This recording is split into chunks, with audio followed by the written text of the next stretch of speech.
Good morning. Good morning, everyone.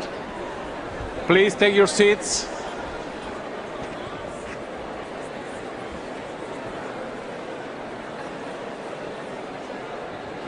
Dear colleagues, dear friends, please take your seats. We're about to start.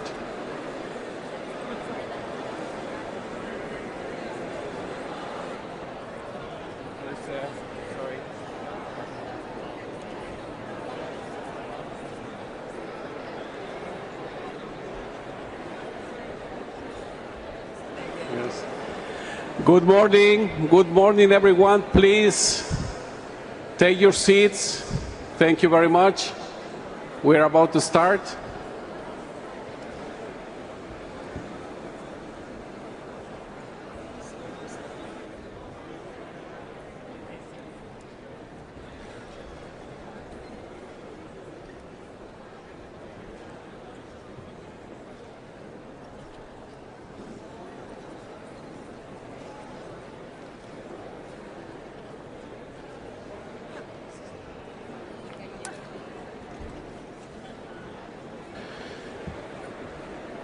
Thank you. Thank you very much, dear colleagues, dear friends. Excellencies, distinguished delegates, ladies and gentlemen. It is my honor to declare open the second part of the fifth session of the Intergovernmental Negotiating Committee to develop an international legally binding instrument on plastic pollution, including the marine environment, and I call to order this fifth plenary meeting.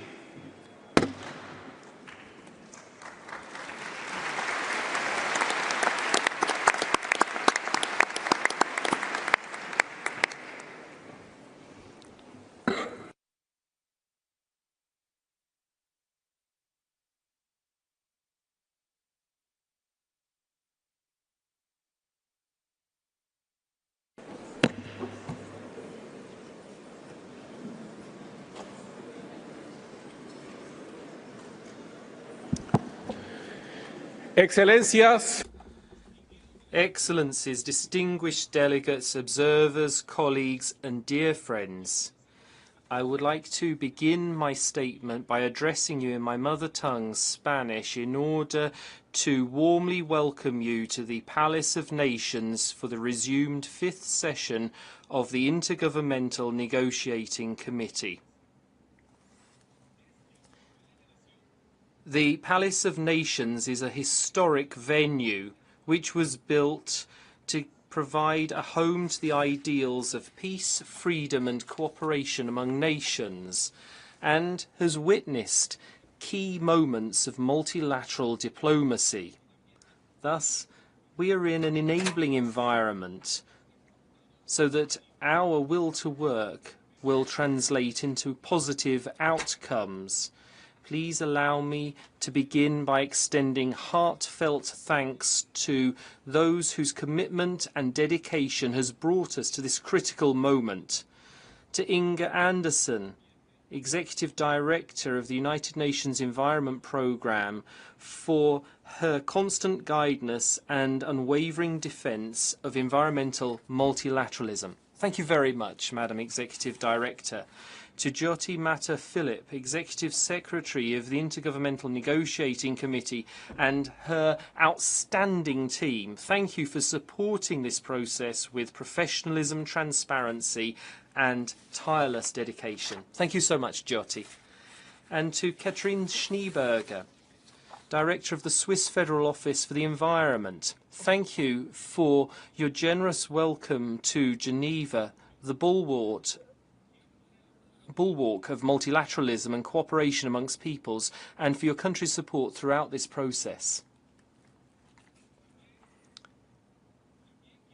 I would also like to acknowledge the constant support of UNEP's staff, the INC Secretariat, and the United Nations office at Geneva.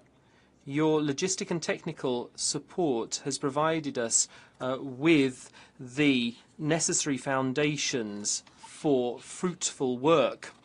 Thank you so much for that. I would also like to welcome observers participating in this meeting.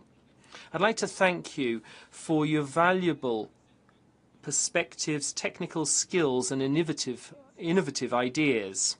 You represent civil society, industry, science and communities throughout the world, including indigenous peoples. And it are your voices that ensure the credibility and inclusion of this process. I'd like to encourage you to continue a vital role, not only as observers, but as active participants, as your contributions will help delegations build bridges and overcome differences. And lastly, but certainly not least, given your most relevant role in this collective effort, I would like to thank the member states represented here through your delegations. This is a negotiation among states. You are at the very heart of this process. You're the ones taking the decisions. Let's not forget that. And that means, as the Latin thinker said, a huge right, but at the same time a colossal responsibility. I would like to acknowledge your original decision, because all of you adopted the initial mandate through Resolution 5/14 of the United Nations Environment Assembly, which triggered this process. We know we still have a lot of work to do, and I don't want to underestimate how complex it will be, but we have already found significant points of convergence on difficult subjects, but there are still some outstanding differences of opinion. Nevertheless, I trust that there will be enough political will to overcome them, the same will that has helped us make progress in our work and brought us to the brink of a historic moment. Please allow me now to continue my statement in English. Dear colleagues, we have come to Geneva with a shared vision to finish the work we start together and to fulfill the mandate given to us under UNEA Resolution 514. For the first time in history, the world is within a reach of a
and able to find ways to control it.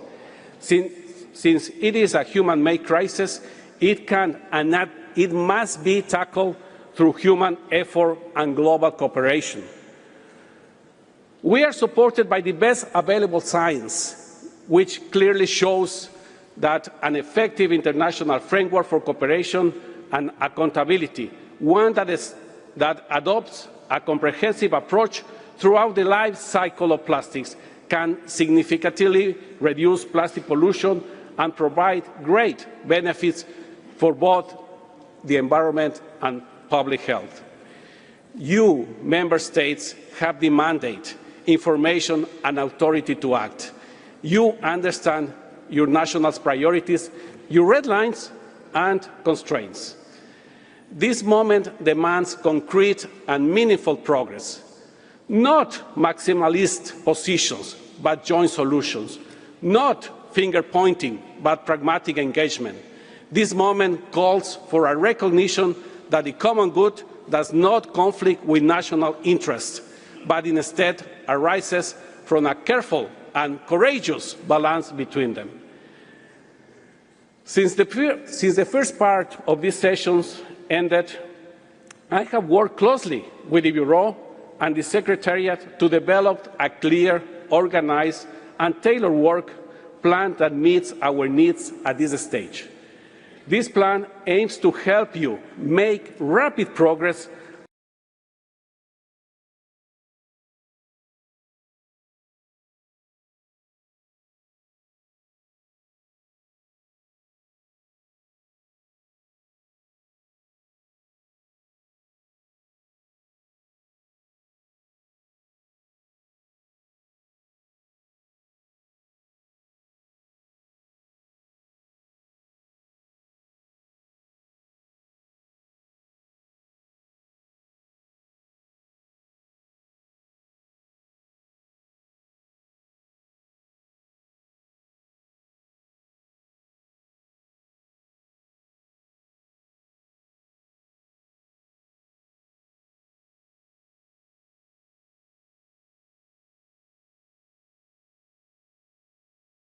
on foundation for the final push toward achieving a successful conclusion.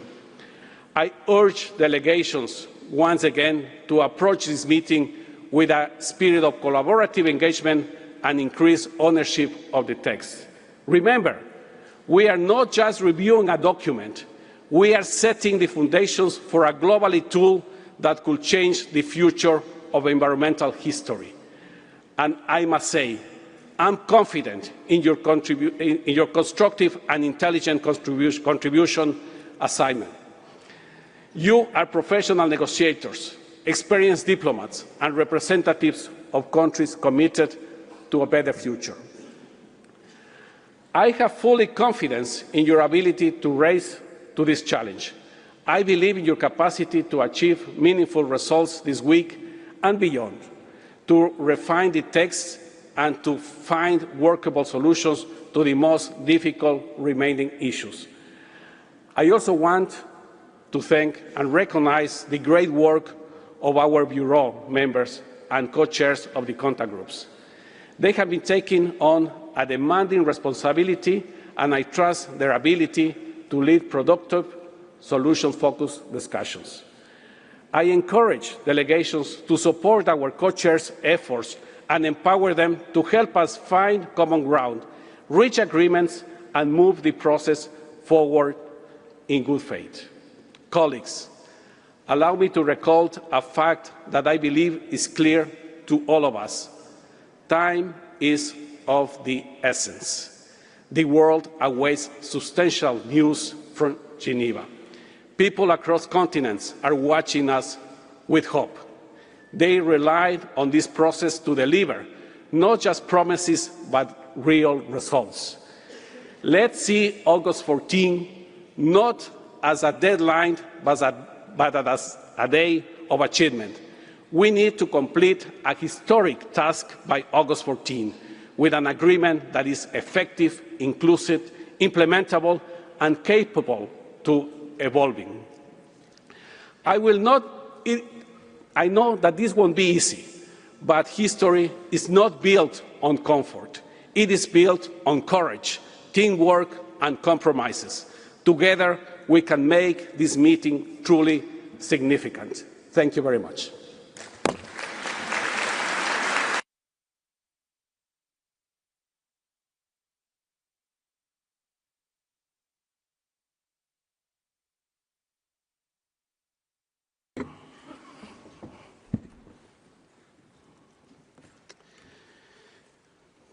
Thank you very much. It's now my pleasure to invite the Under-Secretary General and Executive Director of the United Nations Environment Programme, Ms. Inger Anderson, to deliver her opening remarks.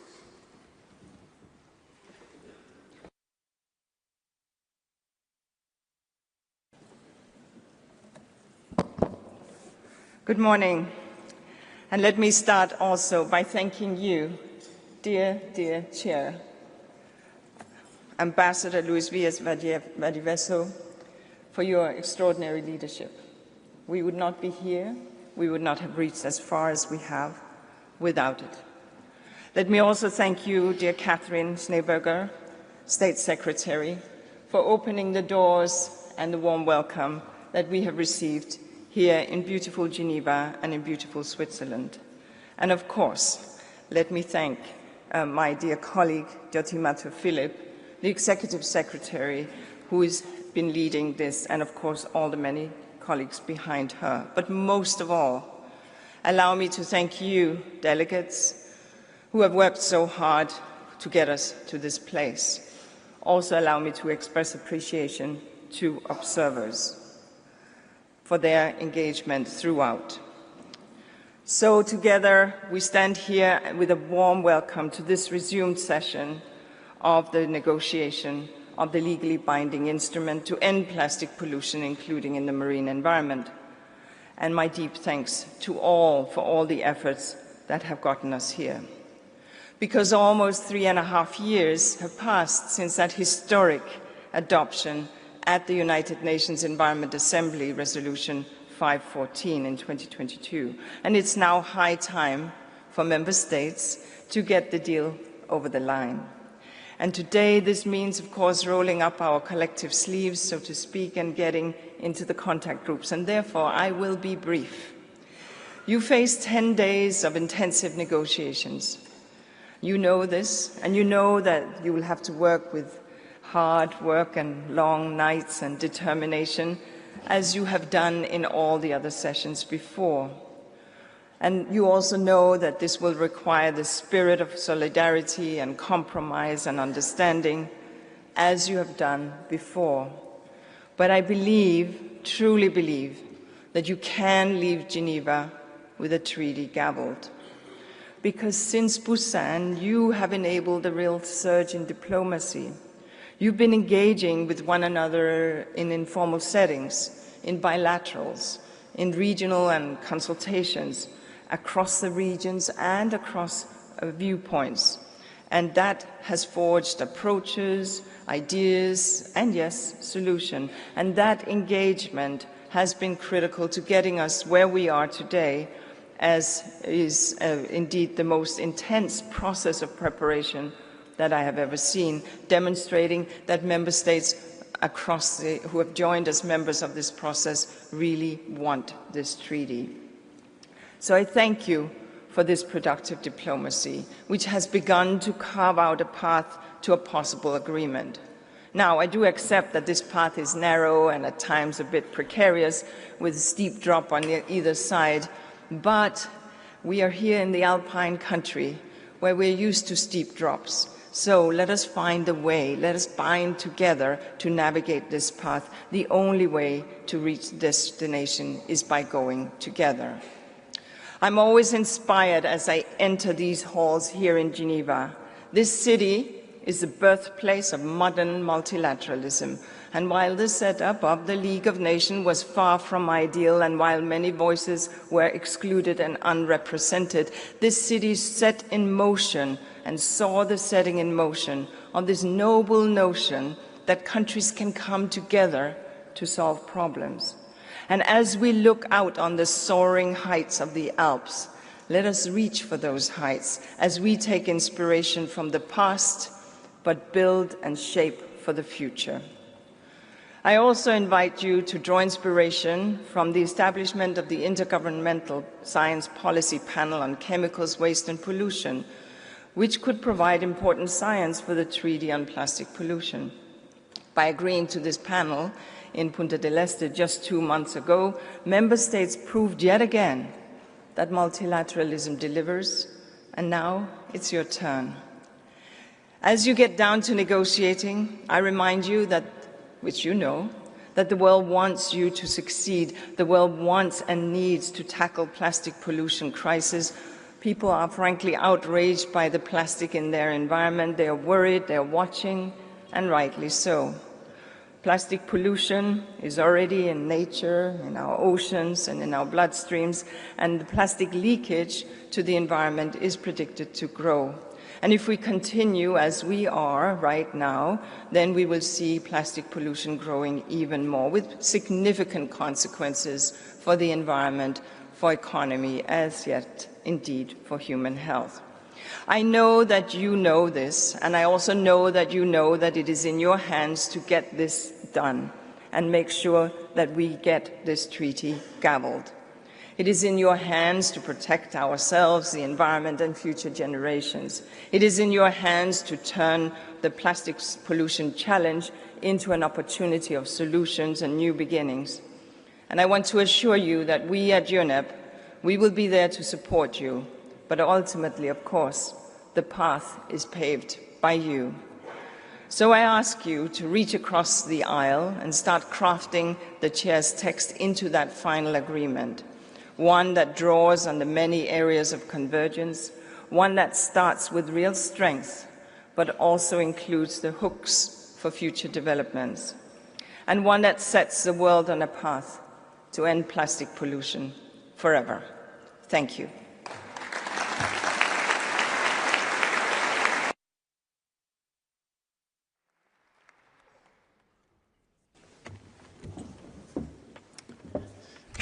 I thank the Executive Director of UNEP for her remarks. I have now the pleasure of inviting the Director of the Federal Office for the Environment of Switzerland, Ms. Katrin Schneeberger, our host country, to deliver her opening remarks. Please.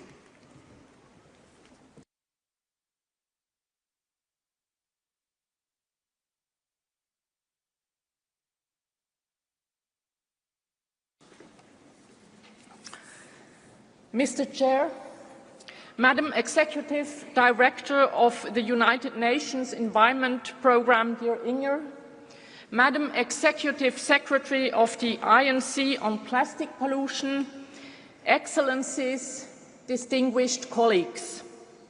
It is a great pleasure for Switzerland to host these pivotal negotiations with the objective of finalising a treaty text to put an end to plastic pollution. I am delighted to welcome you to Geneva, a city that embodies dialogue, cooperation, and a commitment to multilateralism. Geneva is a global hub for environmental governance, particularly in the field of chemicals and waste. The reason that brings us together is clear. We want to end plastic pollution. We want to protect human health and our environment. And we want to do that now. However, we must also acknowledge that multilateralism is facing challenges. Geopolitical tensions and financial crises can sometimes hinder our ability to act collectively. Let's demonstrate to the world that multilateralism is effective. Let's demonstrate to the world that countries are willing to find sustainable solutions. And let's write history again in the Palais des Nations. Excellencies, dear colleagues, writing history means engaging constructively taking collective action and delivering concrete results.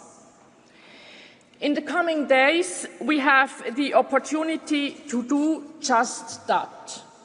By negotiating core elements of an effective plastics treaty and by finding comprehensive solutions and measures across the full life cycle of plastics to address plastic pollution effectively. But in doing so, we must bear one fundamental fact in mind. Plastic pollution knows no borders. It is what we call transboundary pollution. It moves with rivers, oceans, wind, and trade. What is produced and discarded in one country can have devastating consequences thousands of kilometers away, harming ecosystems and communities that played no part in its creation. Because of its transboundary nature, plastic pollution cannot be addressed by any one country alone. Even the most ambitious national policies will fall short unless they form part of a coherent and coordinated global effort. This is why we need a legally binding international treaty, a treaty that is inclusive, science-based and robust. A treaty that unites all countries around shared objectives and responsibilities. And a treaty that supports implementation on the ground. Plastic pollution is a global problem that demands a global solution. Dear colleagues, all eyes are on Geneva as we work to deliver a historic outcome. A successful INC 5.2 will not only be essential to mitigate the environmental, social and economic threats posed by plastic pollution, but it will also send a strong signal for multilateralism. In this context, Geneva's existing expertise and structure are significant. I wish us productive negotiations, a spirit of openness, and a session that rises to meet the urgency of the challenges before us and the hopes that bring us together. I thank you for your attention.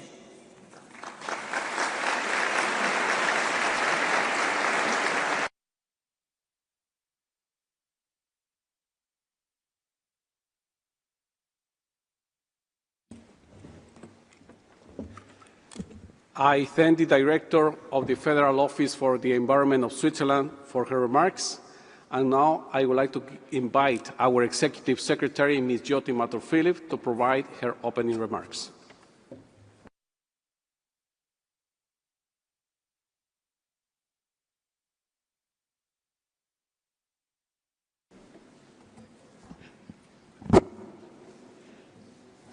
Thank you, Chair. Ambassador Luis Valles Valdivieso, Chair of the INC, Ms. Inger Anderson, Executive Director of the UN Environment Programme and Under-Secretary General of the UN, Excellency Ms. Katrin Schienberger, Director of Switzerland's Federal Office for the Environment, Excellencies, distinguished delegates. It is an honor to welcome you to the resumed fifth session of the Intergovernmental Negotiating Committee on Plastic Pollution. I begin by expressing my sincere gratitude to Switzerland for hosting us for INC 5.2. I would also like to express my appreciation to our colleagues here at the UN Office of Geneva for their incredible support and tireless efforts in facilitating the arrangements that have made this session possible.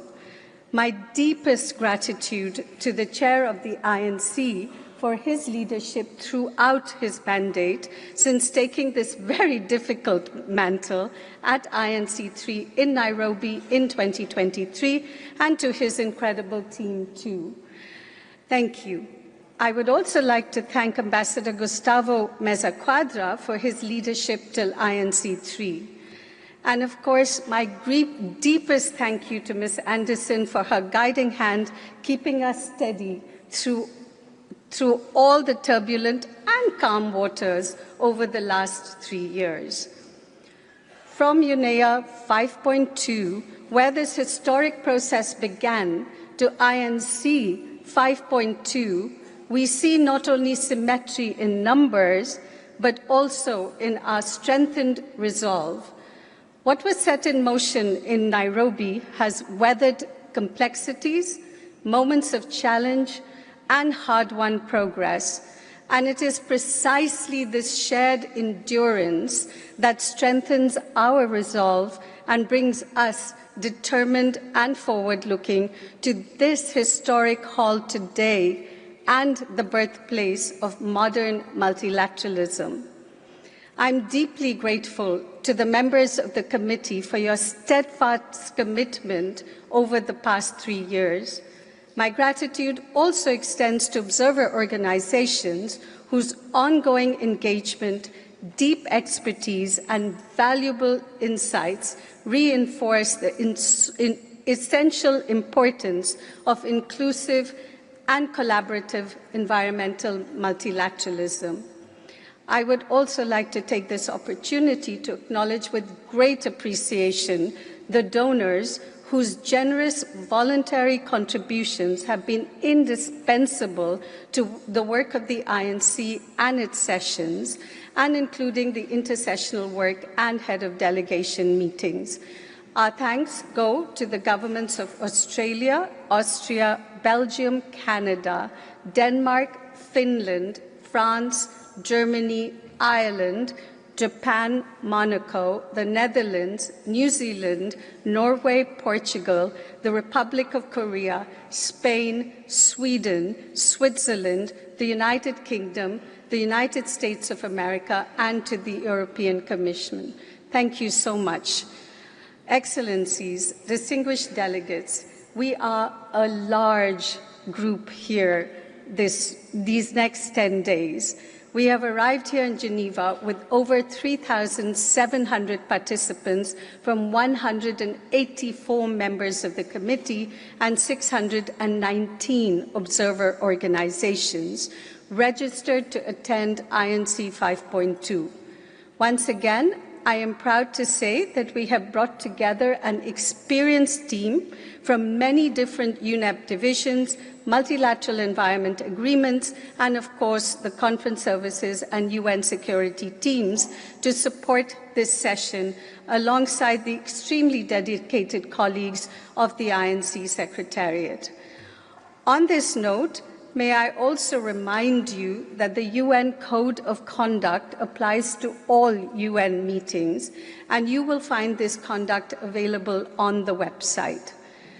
As always, you have our full support, the team's full support that is here to help you over the next 2 days. And being hosted at the Palais des Nations situates INC 5.2 within a long tradition of crucial multilateral negotiations, diplomatic breakthroughs, and international legal frameworks.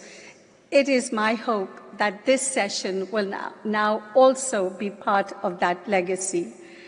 And as I know you are impatient to start work, I will conclude by inviting you to envision 15th of August, a day when the world awakens, unified with an international instrument to end plastic pollution, crafted through our collective determination, dialogue, and shared commitment over these past 3 years. I hope this vision will be able to guide you over the next days. Thank you.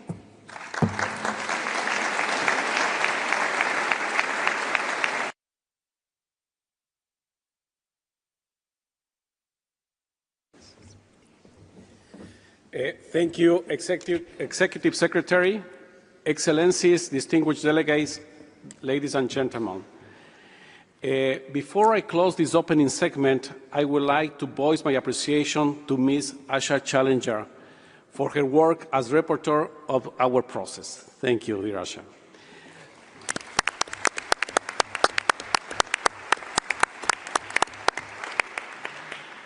That said, please allow a 5-minute break for our dignitaries to leave the podium, and distinguished delegates, please remain seated. Thank you very much.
Thank you very much. Could you please take your seats?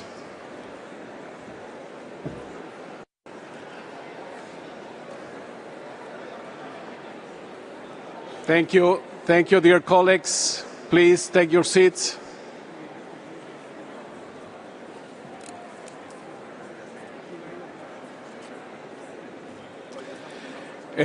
We are going to start our meeting or restart our meeting. Please take your seats. Distinguished delegates, further to my consultations with members during the informal heads of delegation meeting and the regional consultations, and as I have outlined in my scenario note, I invite members, regional groups, and groups of members to submit any statement by writing through the INC in-session document platform, which is now available. This is in the interest, this is in the interest of time and with the firm conviction that our work in the contact groups needs to have as much time as possible. Furthermore, I strongly believe that specific and technical interventions by members can be made most effectively in the contact groups. Before we proceed with the next agenda item, I would like to invite the Secretariat to provide some logistical information. Secretariat, you have the floor. Thank you, Mr. Chair. Distinguished delegates, the plenary session is being live-streamed into rooms 18 and 19 in all UN official languages to accommodate the overflow from the Assembly Hall. Both these rooms are located in Building E. The plenary meetings can be followed via the live stream on the UN Web TV. Live stream links are available on the INC 5.2 webpage. Regarding the use of microphones on the plenary floor, to request the floor, please press the button on the microphone once. The light will turn green. When the chair gives you the floor, the technician will turn on your microphone and the light will turn red. A timer will be displayed on the screen. Delegates are kindly requested to adhere to the allotted time when taking the floor. Please speak clearly and in dictation speed to facilitate interpretation. As per the Chair's scenario note, written statements in PDF format can be uploaded to the in-session documents platform and will in turn be published on the INC website. Guidance on the use of the platform is available in the instruction manual previously shared with delegations. The in-session documents platform will be open this morning and will close by close of business on Thursday, 7th August. Dedicated seating for observers in plenary will be available on first-come, first-served basis. Therefore, observers are kindly requested to coordinate amongst themselves so that those who would like to speak are given priority access to the plenary floor to deliver their statement. For time efficiency, observers are encouraged to deliver joint statements on behalf of alliances, coalitions, and groups. We will be operating a dedicated queuing system for observers' interventions using a QR code. Instructions on how to use this system have been made available on the dedicated observer seats on the ground floor of this plenary hall. Meeting documents are available on the INC 5.2 webpage. A live daily schedule is accessible via the Plastic Pollution Negotiations mobile app, as well as on the INC 5.2 website. Delegations are encouraged to download this app. The same schedule will appear on the electronic screens inside the venue. We wish to remind you that the Swiss Federal Council, the State Council of the Republic and Canton of Geneva, and the Executive Council of the City of Geneva will be hosting a welcome reception this evening from 6:15 p.m., which will be held directly behind this Assembly Hall in the Cour de Nord. Finally, a few words on our venue. The venue will be accessible between 7 a.m. and 8 p.m. daily. Members of the committee can access the venue via the Peace Gate between 7:30 a.m. and 7:30 p.m. daily. After 8 p.m., no entry is allowed, and exit is only possible via the Preny Gate. More detailed information can be found in the INC 5.2 information note for participants. The schedule for payment of DSA for funded delegates is available in the INC 5.2 information note for participants as well. The name of the open Wi-Fi network in the venue is the public-Wi-Fi-UNOG. Lunch breaks are scheduled every day from 1 p.m. to 3 p.m. There are catering facilities in Building A and Building E. The list of the opening hours of each catering point is available in the INC 5.2 information note for participants, as well as in the mobile app under information. Delegates are reminded that food and drinks are strictly not allowed in any of the meeting rooms in this venue. Bottled water with the necessary precaution are permitted. The tap water in the venue is safe to drink and poses no health risks. Delegates can therefore use tap water to refill their bottles. A lost and found counter is located at the reception desk of Building E. This meeting is striving to be single-use plastics free. We call on you, delegates, to also do your part. Thank you, Mr. Chair. And I thank you, Secretariat. And this concludes our consideration of Agenda Item 1. Distinguished delegates, the committee will now resume its consideration of Agenda Item 3C on the organization of work. You will recall the committee considered Sub-Item 3B on the adoption of agenda for this session during the first part of the fifth session. The committee adopted the agenda for the session as contained in document UNEP/PP/INC.5/1, which has now been issued as document UNEP/PP/INC.1/1/Rev.1. The annotated agenda for the second part of the session has been issued as document UNEP/PP/INC.5/1/Rev.1/@.1. You will also recall that the committee considered Agenda Item 2 on the election of officers and elected a vice chair from the Asia-Pacific States Group. I'm pleased to inform you that at this stage there are no further developments under this agenda item. With that regard, the Agenda Item 3A on the adoption of the rules of procedure, you will recall that we also considered this item at the beginning of our session 5th, and there are no new developments under this item.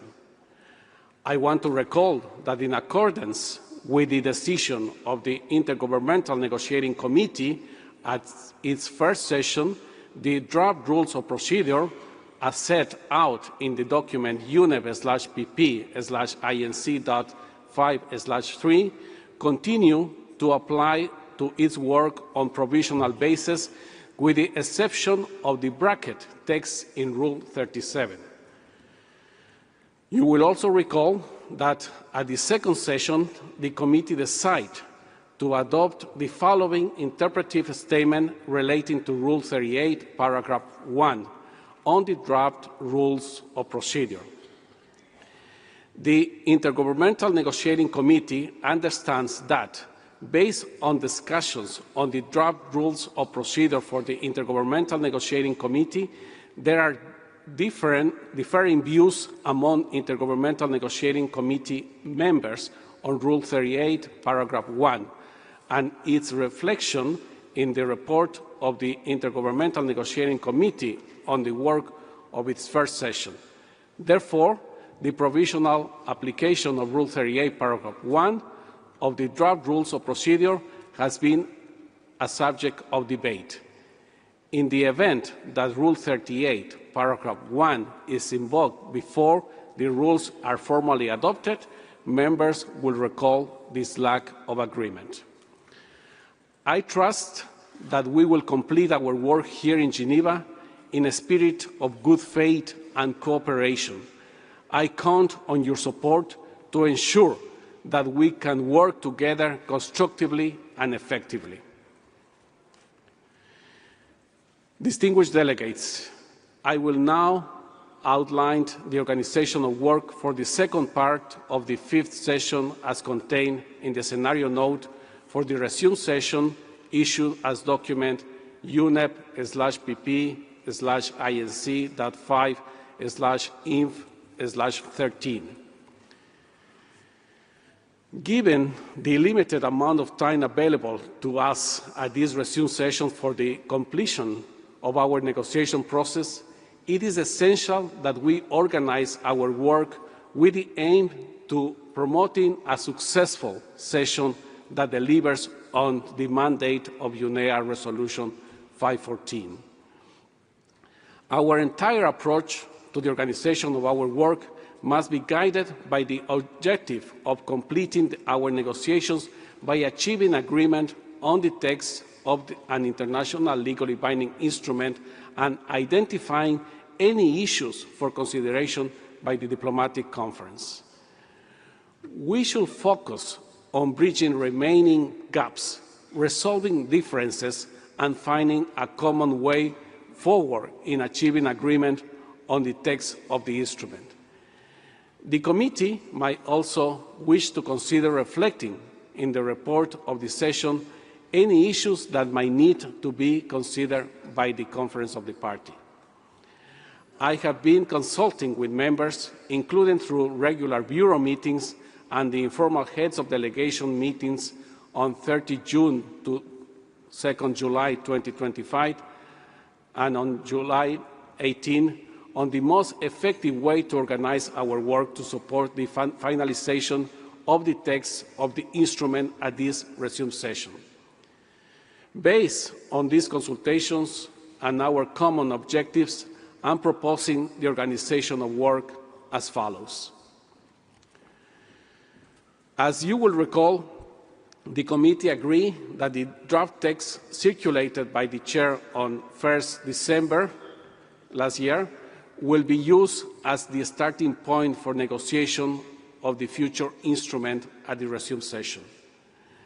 This is without prejudice of the right of any member to propose additions, deletions, or modifications to the text during the session, and that the negotiations will be conducted on the basis of the principle that nothing is agreed until everything is agreed.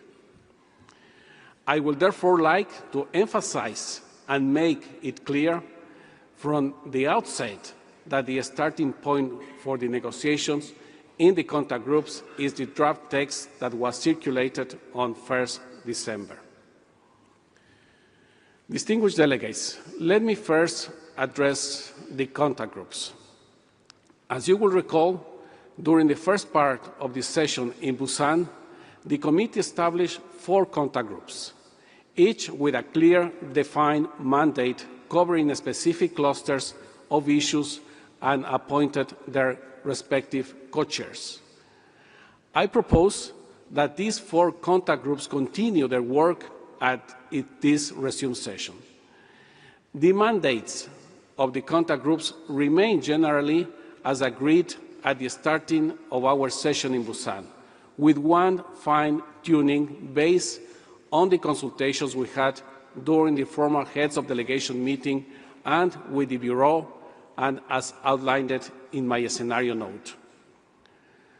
I have also noted in my scenario note that 2 of the co-chairs originally appointed in the first part of the session to facilitate the contact groups are no longer available to serve in this capacity.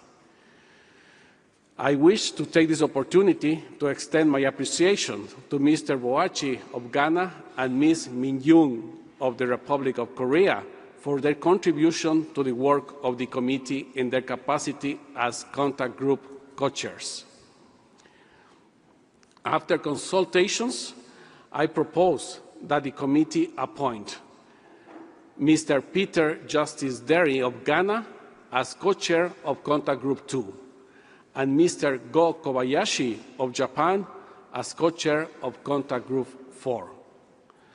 Thus, the co-chairs of the contact groups will be as follows.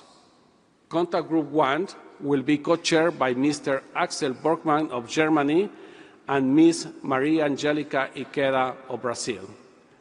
Contact Group 2 will be co-chaired by Ms. Tulia Toika of Finland and Mr. Peter Derry of Ghana. Contact Group 3 will be co-chaired by Ms. Kate Lynch of Australia and Ms. Gwen Caesar of Palais. And Contact Group 4 will be co-chaired by Mr. Linroy Christian of Antigua and Barbuda and Mr. Go Kobayashi of Japan. I trust that you will join me in extending your full support to these co-chairs who will guide the contact group's work over the coming days. I hope this is agreeable to everyone.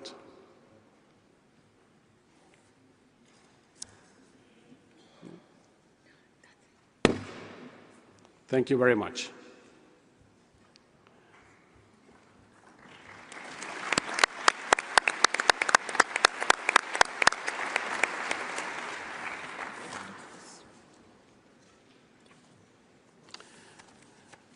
I wish to congratulate, therefore, Mr. Deri of Ghana and Mr. Kobayashi of Japan on their appointment as co-chairs. Congratulations. I also wish to extend my appreciation to all the other co-chairs for continuing to undertake this important task of facilitating our negotiations. For all issues within their mandate, the contact groups will first, conduct textual negotiations and make proposals for consideration of the committee. And second, time permitting, and if needed, identify any issues where relevant for consideration by the diplomatic conference. I would like to emphasize that the priority of our work this week is delivering concrete negotiation outcomes to finalize the text of the instrument. In undertaking the work and negotiating the text, the contact groups should use the relevant sections of the draft text circulated on 1st December as the starting point, and as relevant, refer to any bridging text proposals that have been made by members. The contact groups will be expected to regularly make available the text produced during the next 4 days. The outcomes from the contact groups as of Friday, 8th of August, will be assembled by the Secretariat into a single document, which will be made available for the plenary on Saturday, 9th August, as a conference room paper. Our interim goal is to have an assembled document ready by Friday, and I expect everyone to work towards this objective.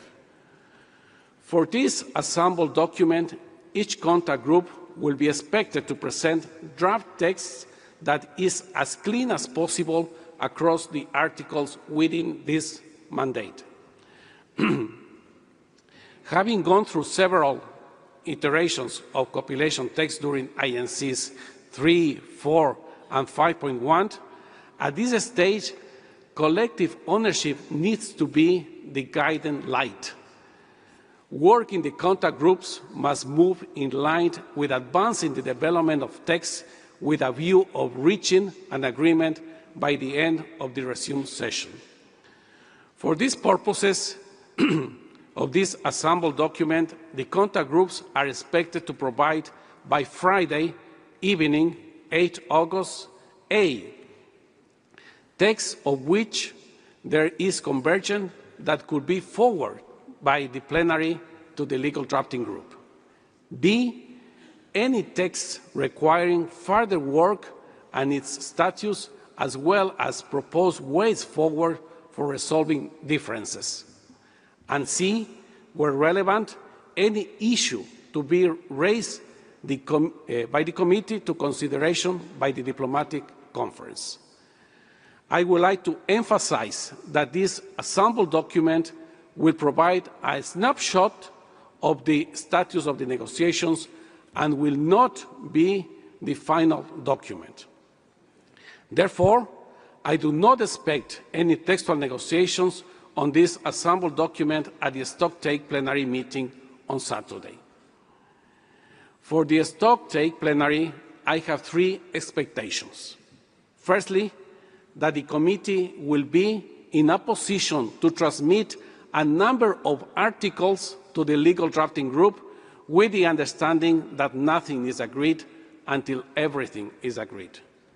Secondly, that the committee will note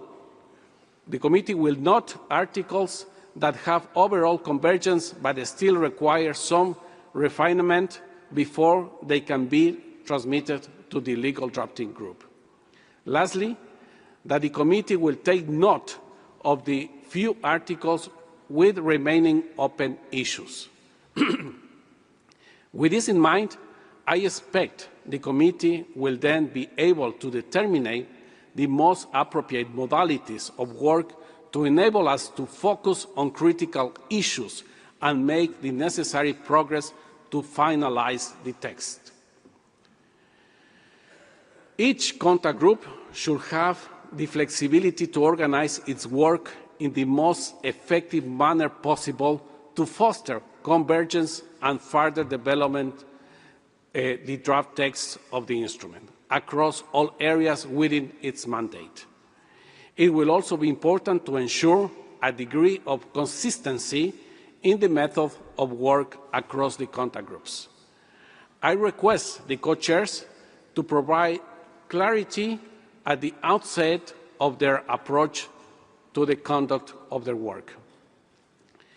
To ensure that textual negotiations can progress as effectively as possible in the contact groups, it is important that the co-chairs actively facilitate the further development of texts, and it is also important that the text coming from the contact group to the plenary should have shared ownership by the group. Active engagement among members themselves, including through informal consultations to facilitate dialogue, explore solutions, and formulate possible landing zones, is essential. Any proposal presented during this resume session should be focusing on areas where open issues remain and should be aimed at bridging gaps and facilitating convergence. Members wishing to present such a bridging proposals for consideration in the relevant contact group are strongly encouraged to submit them jointly and after consultations with other members. For bridging proposals to be considered, they also need to be presented orally and negotiated in the contact groups. Bridging proposals might be submitted on the in-session document platform. As informed by the Secretariat, in the in-session document platform will open this morning and will close by close of business on Thursday, 7th of August. Contact groups should have the flexibility to resort to different working modalities as needed, including through informal settings, to develop texts that will bridge positions to achieve solutions. Any outcomes of such an informal work by members should be reported to the contact groups in full for its consideration. I'm aware that there are several cross-cutting issues that are related to a number of articles. I encourage contact groups to coordinate on such issues, including through the co-chairs and, when appropriate, in consultations with me, the chair. Turning now to the legal drafting group, I would like to remind delegates that this open-ended group established at our fourth session remains in place. Its mandate is to conduct a review of the draft text forward to it by the Committee for Legal Soundness and Consistency, and to provide recommendations on the wording without reopening substantive policy discussions. The committee also agreed that in its work, the legal drafting group will not consider policy issues, and any policy issues it might identify in the course of its work will be referred back to the committee.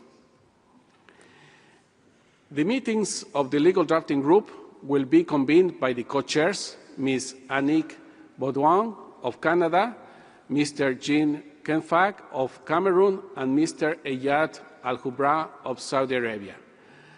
As and when needed, to consider draft text referred to it by the committee. I would like to remind delegates that the legal drafting group is not a negotiating body, nor is it a decision-making body. What the group does is present recommendations on the legally sound wording for consideration by the committee in plenary. It is ultimately the committee that agrees on text. We should endeavour to refer draft text as early as possible to the legal drafting group. I, therefore, invite contact groups when working on the text during the next several days to flag in their reports to the plenary any provision that they consider sufficiently developed to be reviewed by the legal drafting group. I want to emphasize that forwarding text for legal review does not imply that this text is fully agreed. As always, we are guided by the principle that nothing is agreed until everything is agreed. On the schedule for this resumed session, the overall plan for the week is annexed to my scenario note and has been published on the session website. 2 or more contact groups might also agree to jointly discuss matters within their respective mandates as needed. During our plenary meeting on Saturday morning, 9 August 2025, we will need to collectively take stock in light of the outcomes of the contact group's work in the first 4 days and assess the progress made. With that, we will consider any adjustments to the modalities of work to allow us to focus on avenues and options to achieve agreement on open issues. At this meeting on Saturday, each contact group will be expected to report on any draft text that could be referred to the legal drafting group and on the state of play of any outstanding issue within its mandate. I wish to reiterate that no more than 2 contact groups meetings will be scheduled in parallel. In addition, a schedule for days 1 to 4 has been published, while specific time periods are proposed to be tentatively allocated for meetings of each of the 4 contact groups up to including day 3, 7 August 2025. The exact schedule will need to be reviewed as negotiation progress to reflect the actual needs of each contact group on a daily basis. I have had numerous consultations on the schedule for this resumed session with members and regions. Based on those consultations, I have strived to allocate time in balanced manner across all contact groups. This schedule of contact groups meetings will be updated daily and made available on the website and through the app in the evening of the previous day. The next plenary is currently scheduled for Saturday, 9th of August. At this point, we might need to consider any adjustments to the modalities of work to allow us to focus on avenues and options to achieve agreement on open issues. There will also be the opportunity for plenary meetings to be convened over the course of the week as needed. Sunday, 10th August, is a reserved day without any formal meetings to allow for informal consultation among members. I encourage members to utilize this time to continue their informal dialogues and bridging proposals. I also encourage regions to make use of this time to consult amongst themselves and identify solutions to the remaining open issues. The schedule for Monday 11th through Thursday 14th of August will be developed over the course of the resumed session, taking into account the progress achieved to allow us to focus on outstanding issues to finalize the resumed sessions successfully. Under Agenda Item 4, I will also like to propose that during the plenary on Thursday, 14 August 2025, the committee considers the text of the instrument with a view of its formal approval. Next, let me outline the indicative plan for the remaining agenda items. Oh, thank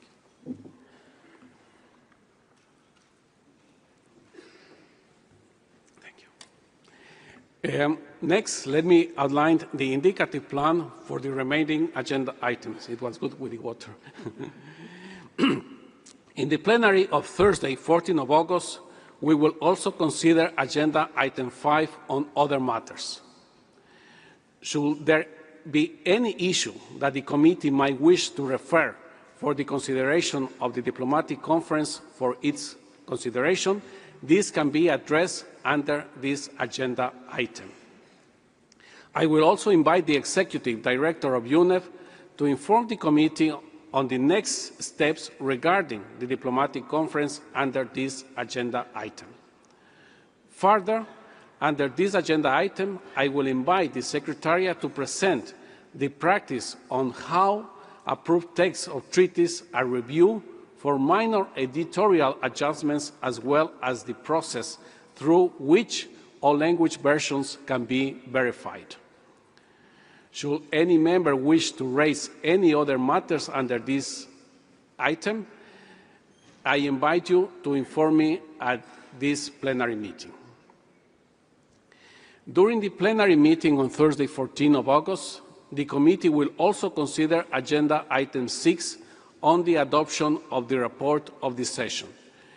You will recall that at the end of the first part of the fifth session, the committee adopted the report for the first part of the session contained in document UNEP/PP/INC.5/8 on the basis of the draft report that had been circulated, on the understanding that the committee will be invited to adopt the remainder of the report once drafted and circulated to all members at the resumed fifth session.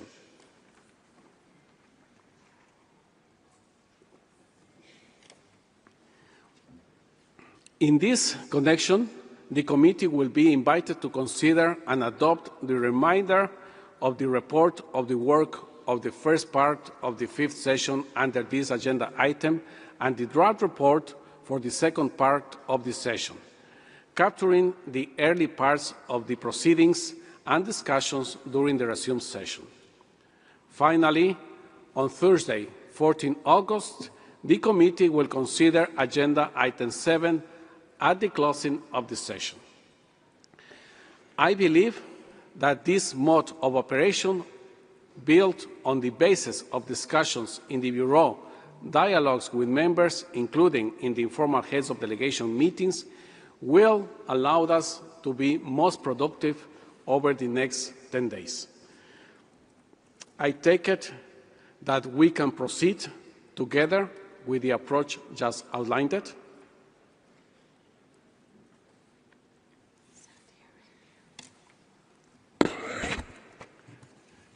Saudi Arabia, you have the floor.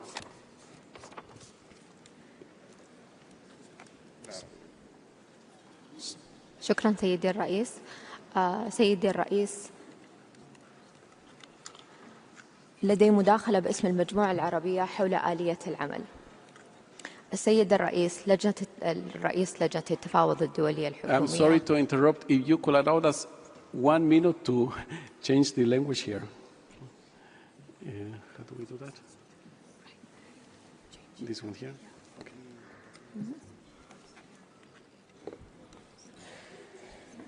Okay. Please continue. I'm sorry for that.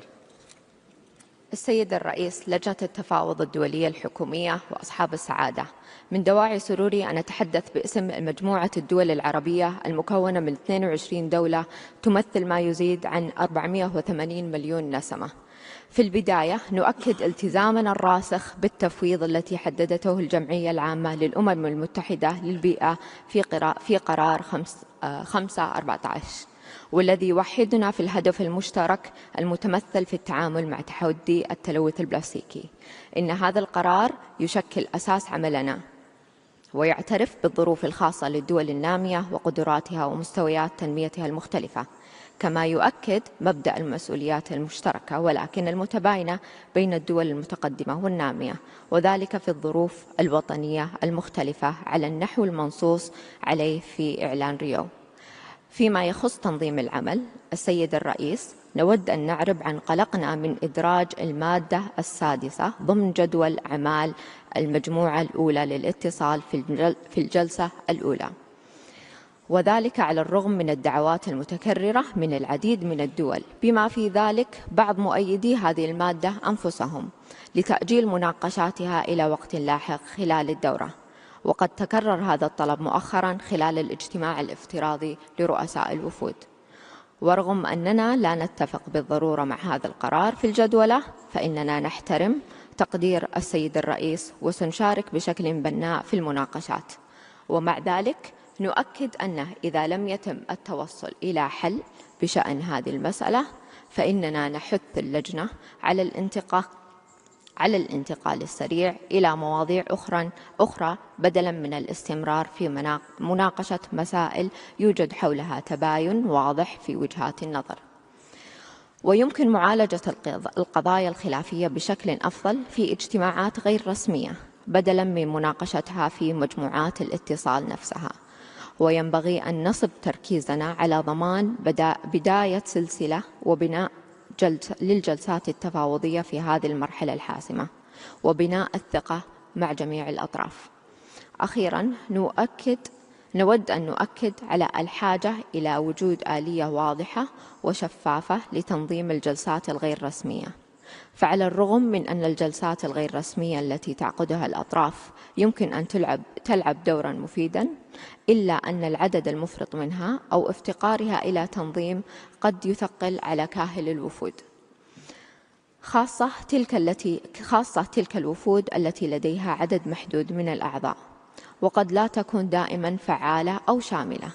لذلك نحث على إدارة الجلسات غير الرسمية بعناية مع تحديد أهداف واضحة وجدول مناسب وتوفير فرصة لجميع الأطراف للمشاركة بشكل هادف.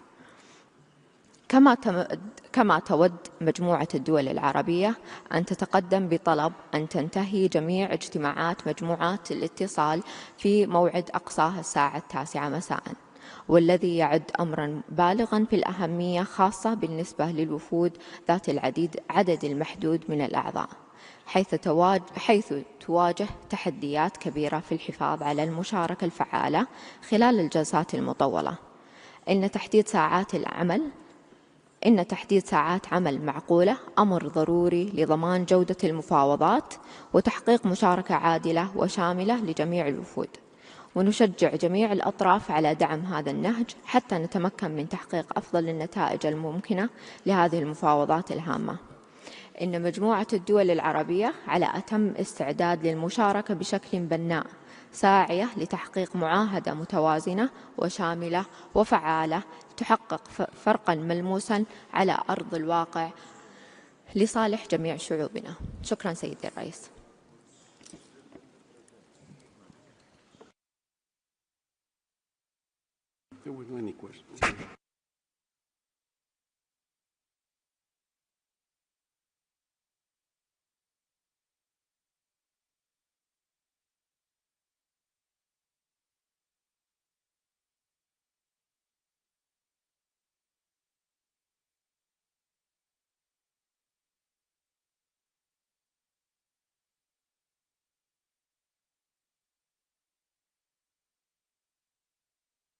I thank you very much, Saudi Arabia. I now give the floor to Ghana. Please, Ghana, you have the floor. Thank you, Chair. I make this intervention on behalf of the African Group of Negotiators. Africa has requested multiple times for contact groups 1 and 3 not to meet or run simultaneously. Although the largest UN group, Africa remains a region of multiple small delegations, underfunded and overstretched.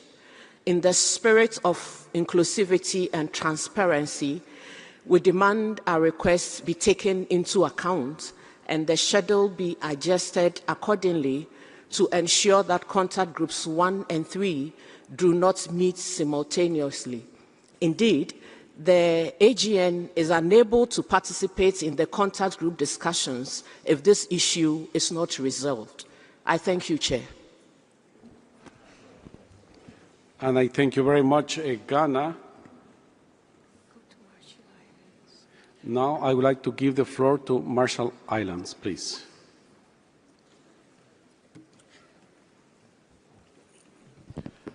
I accidentally pressed the button, Chair. Thank you.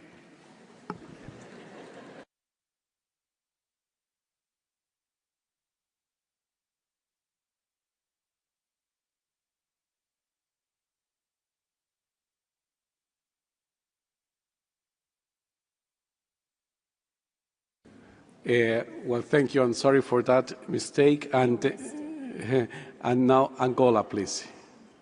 No, it's a mistake too.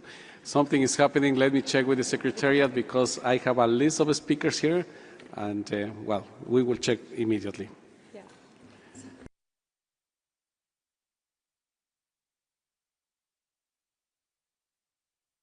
Now the list of speakers is gone. Sorry for that. I thank you very much, and I thank you very much for your comments and also for the constructive way that you are approaching to this session. We have worked actually quite hard on those schedules and trying to find the perfect balance and perfect weight also in sequencing the different articles.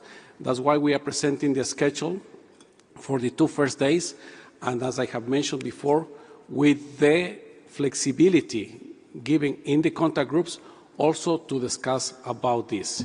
What I will propose is to take the schedule as we have presented, and we will review and take, of course, into consideration the comments and also the proposals that you have presented from the African group to for the days after this the work, starting from day 3, and also we reconsider the schedule for tomorrow, actually for day 2, depending also seeing what you mentioned of not having those 2 contact groups at the same time, 1 and 3. So may I take that we could go on the schedule as it has been presented? Thank you very much. Ghana, please, you have the floor. Thank you, Chair.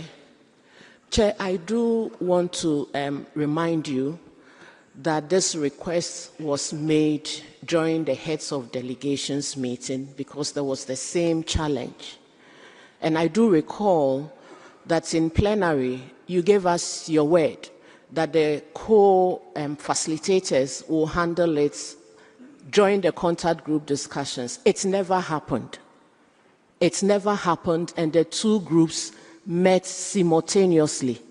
May I kindly request, Chair, that we get a resolution to this before we move into contact groups. I thank you. And I thank you very much, Ghana. Yes, I think we can revise. Let me just give me some minutes to do so, and I come back to you.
Thank you very much, dear colleagues, and thank you very much to the African group.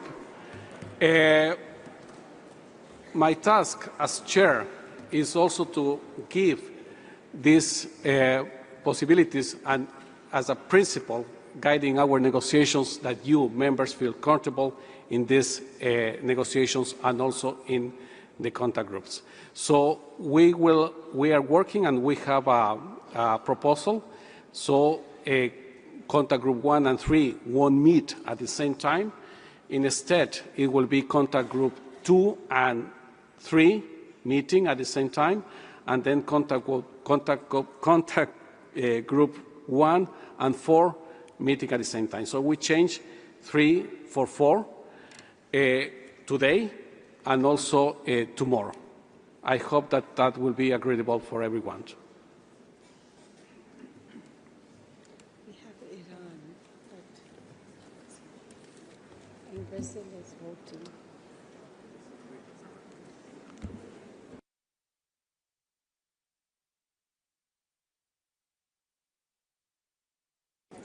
Iran, you have the floor.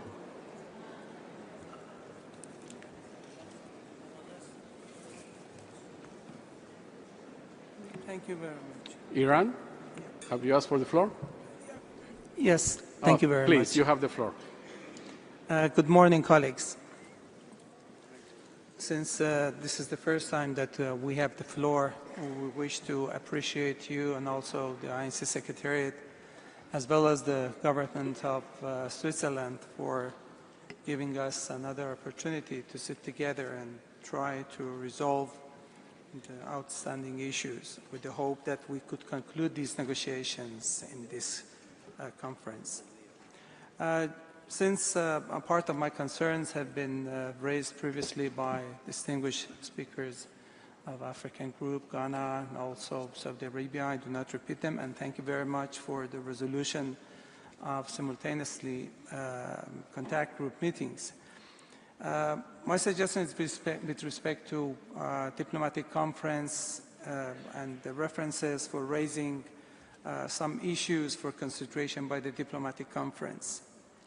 Since the issues for consideration by the diplomatic conference should be limited to the areas agreed upon during INC 5.2, which need to be highlighted in the draft resolution.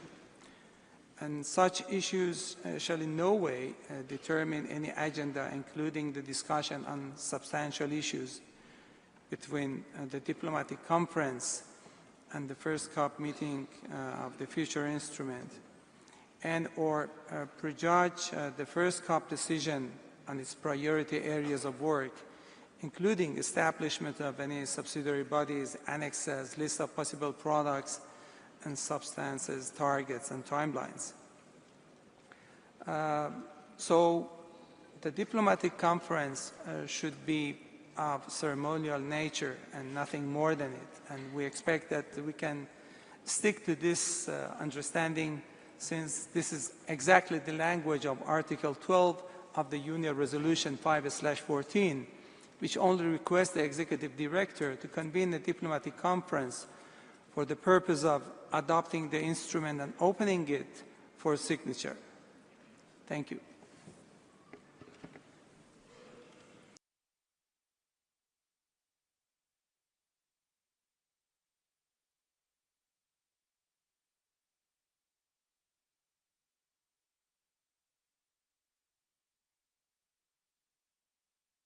All right. Thank you very much to Iran. Now I would like to give the floor to the United States of America. The U.S., please, you have the floor.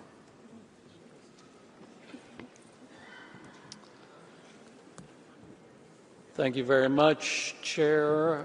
Good morning, colleagues. Let me start by expressing my thanks to you, Chair, and also to UNEP for all the work you've done in advance of this meeting to get us prepared. I just wanted to ask for a little bit of clarification. So with respect to the proposal to swap the organization of the contact groups,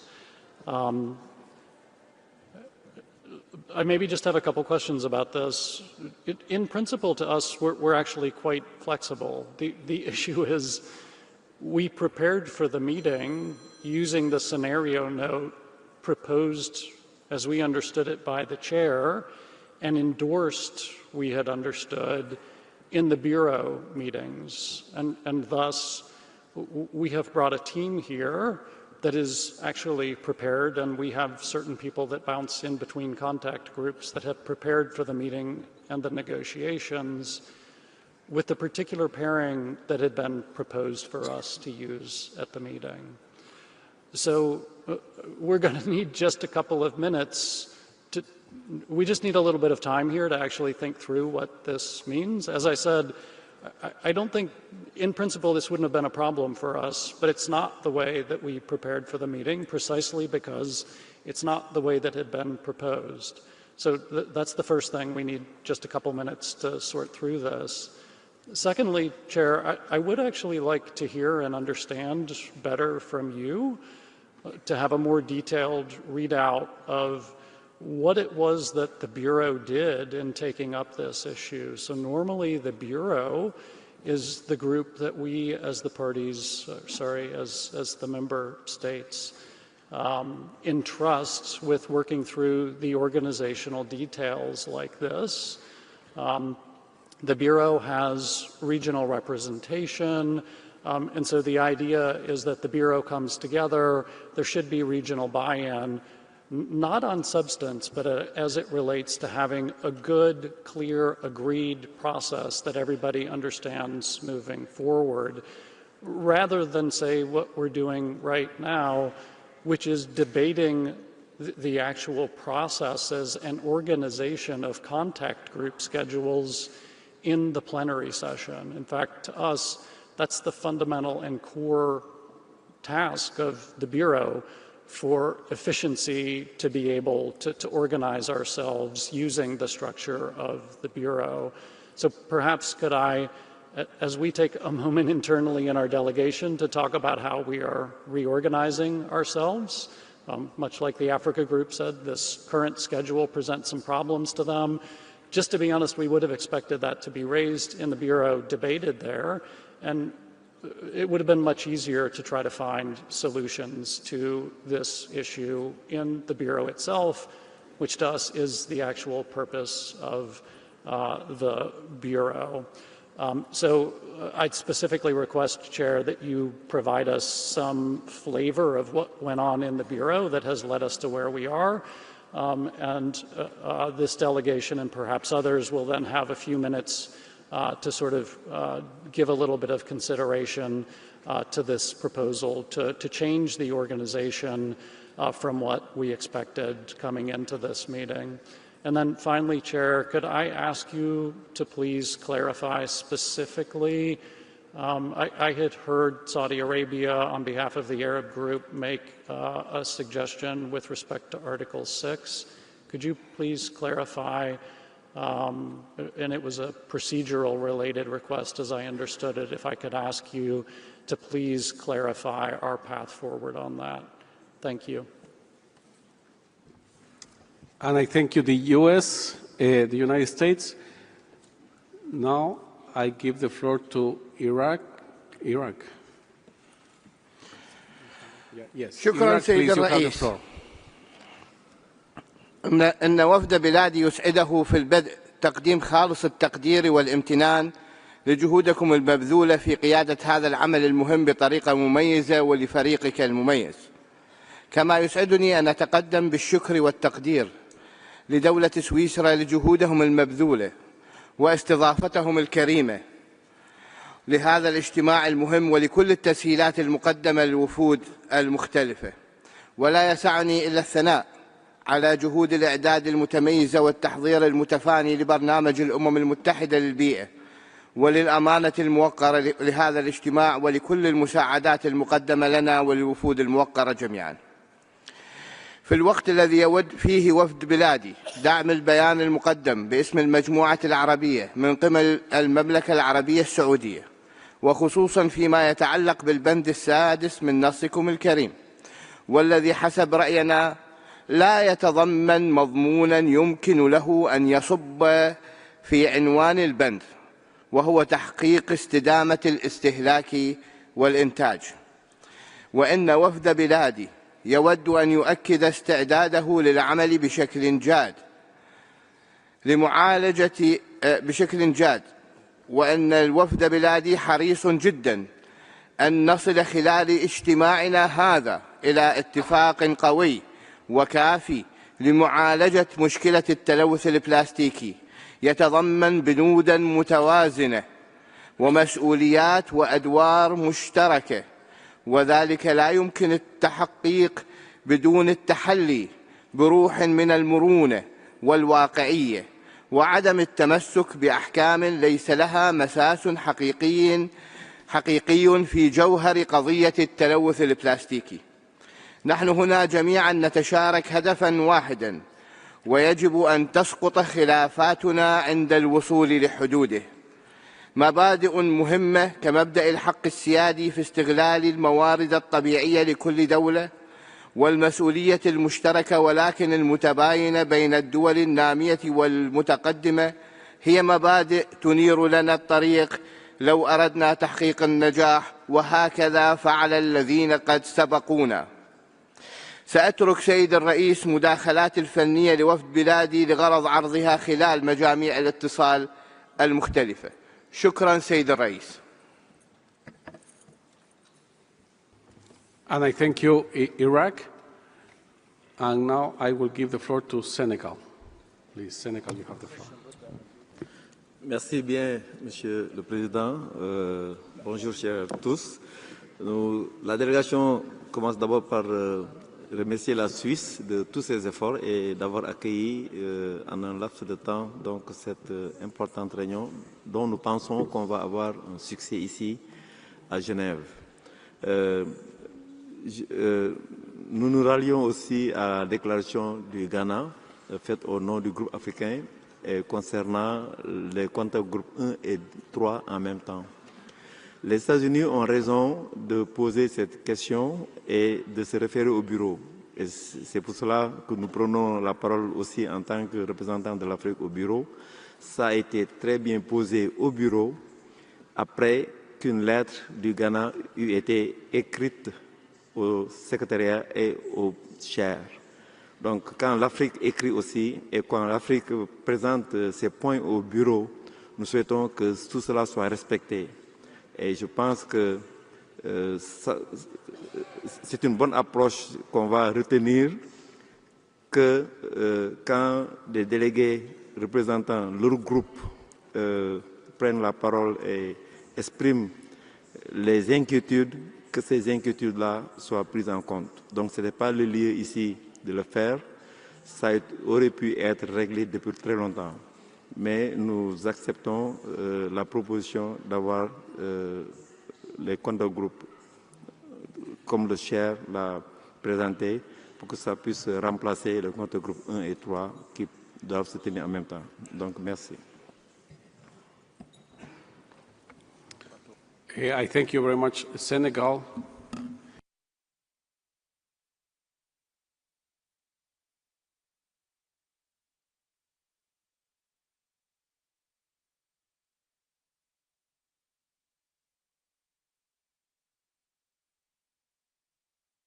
I thank you very much, dear colleagues, for your comments.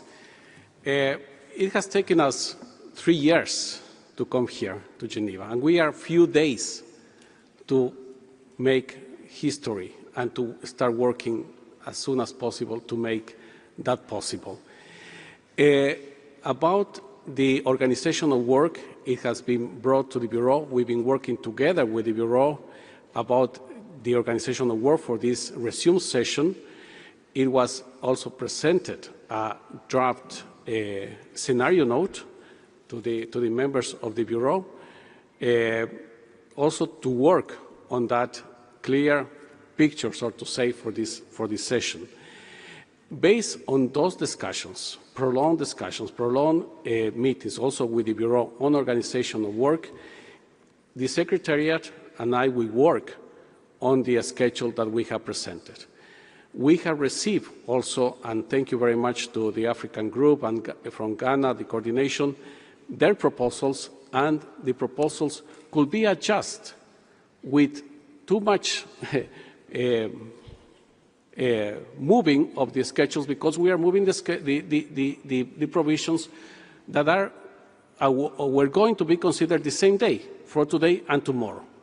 For today and tomorrow. And that's the proposal, so we adjust in that sense. So Group 1 and Group 2, sorry, Group 1 and Group 3 won't meet at the same time. And that also could apply for tomorrow. And it's the same. Tomorrow is just to change, to swap two of the contact groups, to have the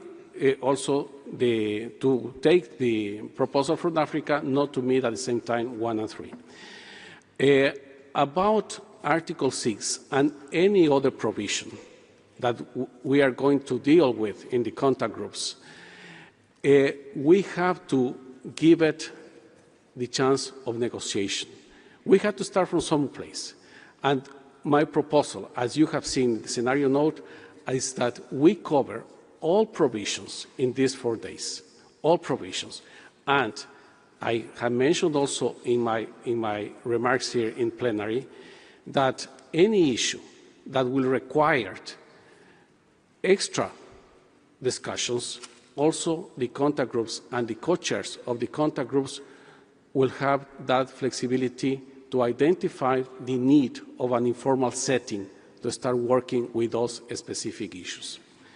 So, having said that, I will also add that we will keep working. We are meeting the Bureau every day, on a daily basis, to assess, to evaluate our progress, and accordingly to work also on the organization of work, including also the schedule. There are different alternatives the moment you want to allocate the different articles. And difficult. It's not easy to find the perfect one. Of course, there will be issues here and there. But of course, we can work together with the Bureau in that regard. So having said that, once again, I will propose to change to swap actually contact group 4 with contact group 2 today and tomorrow, so contact group 1 and 3 don't meet together. So I could, where is it? Oh, 2 and 3 no. work. So the schedule for today could be, if you agreed, that 2 and 3 work at the same time, parallelly, this morning, and 1 and 4 works in the afternoon, and in the evening will be 2 and 3 today. And tomorrow will be in the morning 1 and 4. In the afternoon will be contact group 2 and 3. And in the evening, it will be here, 1 and 4 tomorrow. Once again, I ask for your flexibility and constructiveness to accept this and move into the negotiation contact groups where we can also raise our ideas, our suggestions on these matters.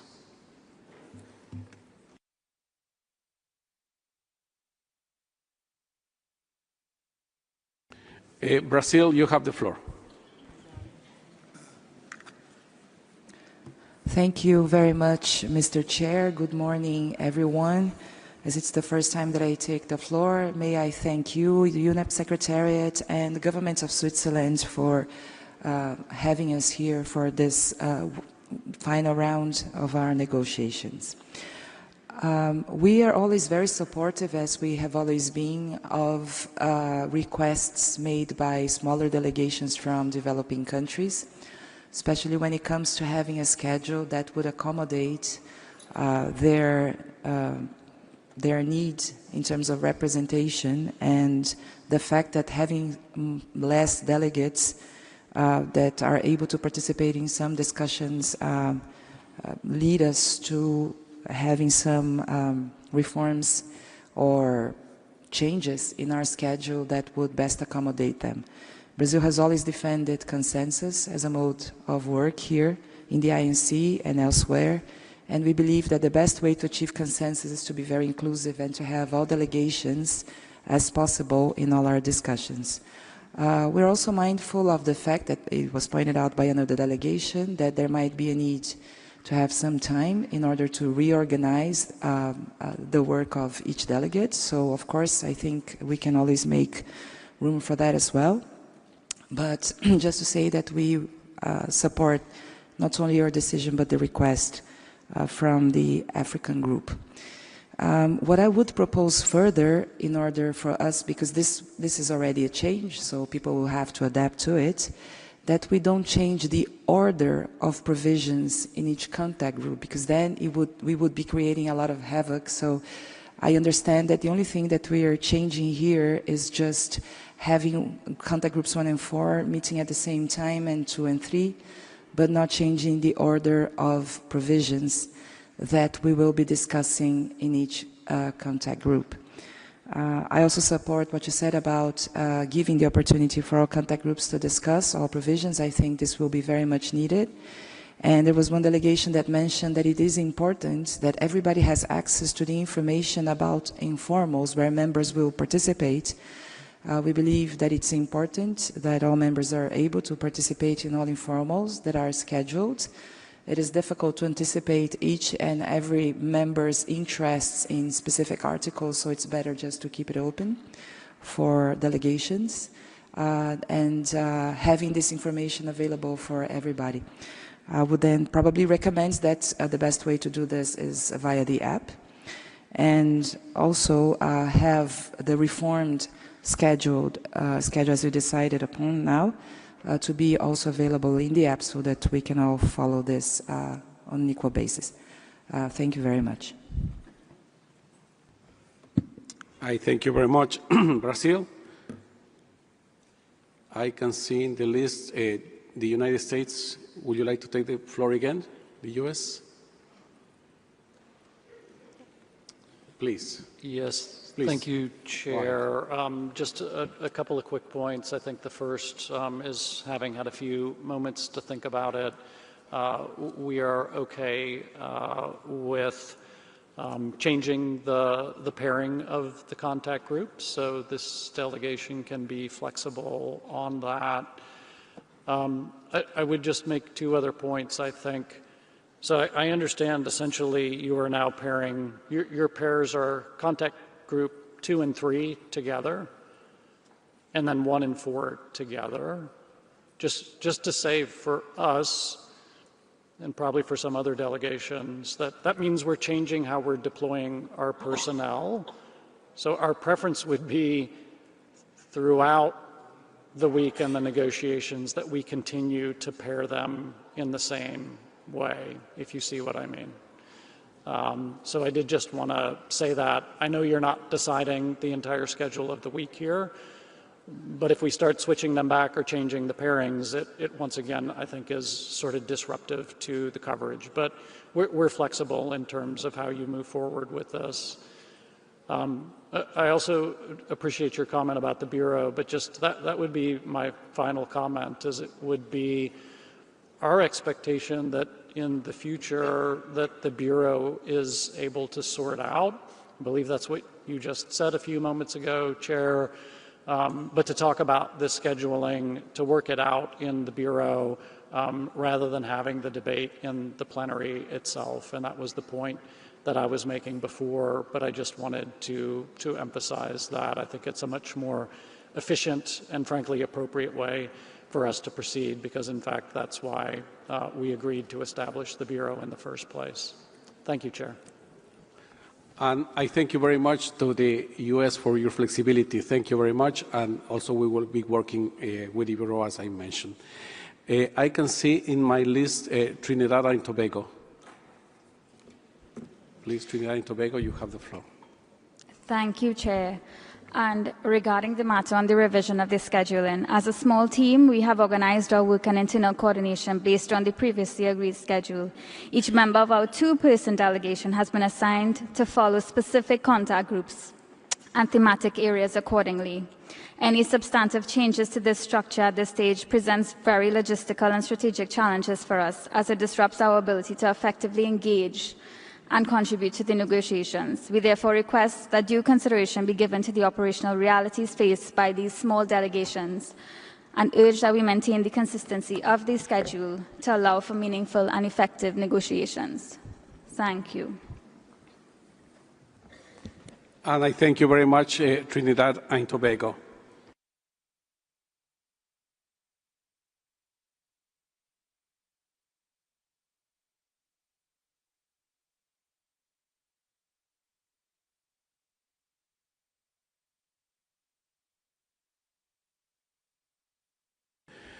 Well, thank you very much, dear colleagues, and thank you also for your flexibility, your comments, all of them, of course, we need to take into account to keep working that way, in that constructive way, during this session 5.2.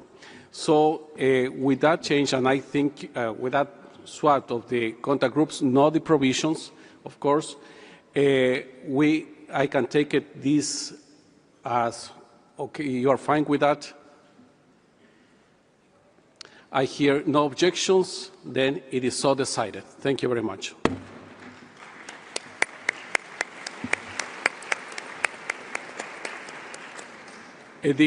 Dear colleagues, the committee has thus concluded its consideration of Agenda Item 3C on organization of work. Distinguished delegates, the committee will now consider Agenda Item 4 on the preparation of the international legally binding instrument on plastic pollution, including in the marine environment.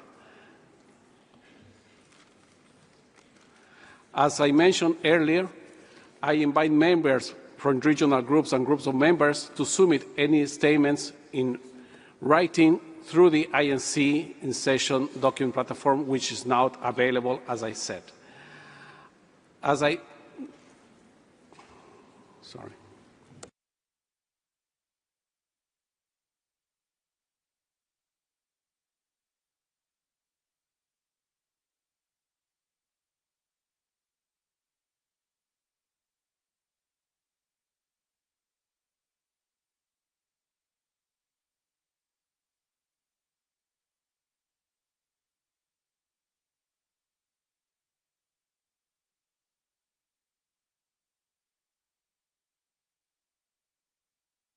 Yes, sorry for that. Thank you very much. As I noted in my scenario note, opportunities for observers' interventions in the formal intergovernmental process is limited. After statements by regional groups and groups of members, 30 minutes will be allocated to hear from observers representing different broad constituencies, and the online document platform also will be available for observers to share written statements.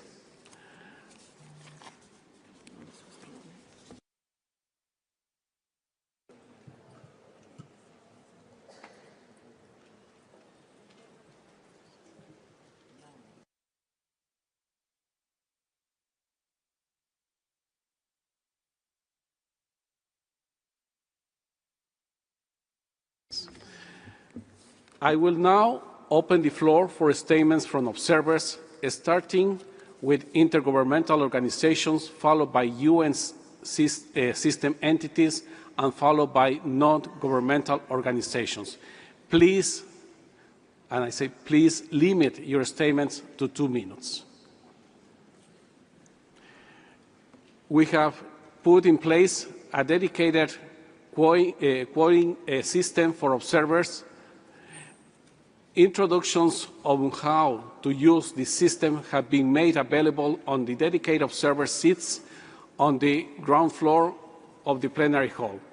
Please follow these instructions if you wish to request for the floor, and feel free to approach any of the Secretariat staff in the room if you require assistance. Once again, please keep your intervention short and focused. As I mentioned previously, observers speaking for alliances, coalitions, and groups will be given priority.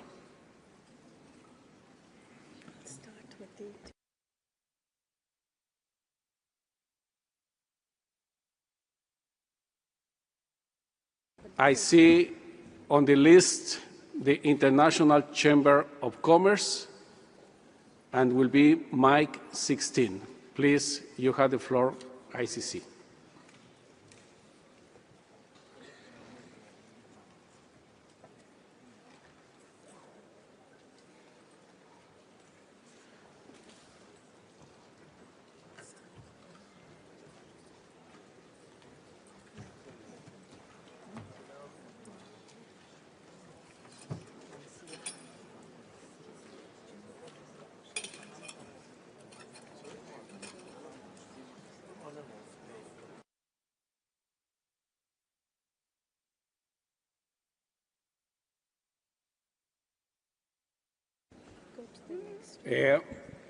We will go to the next speaker. That is the United Nations Office of the High Commissioner for Human Rights, mic 51.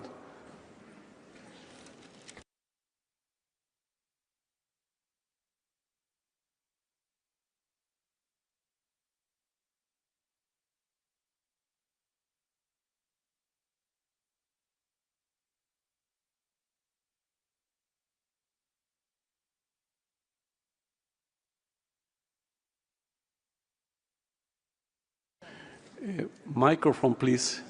It's mic 51.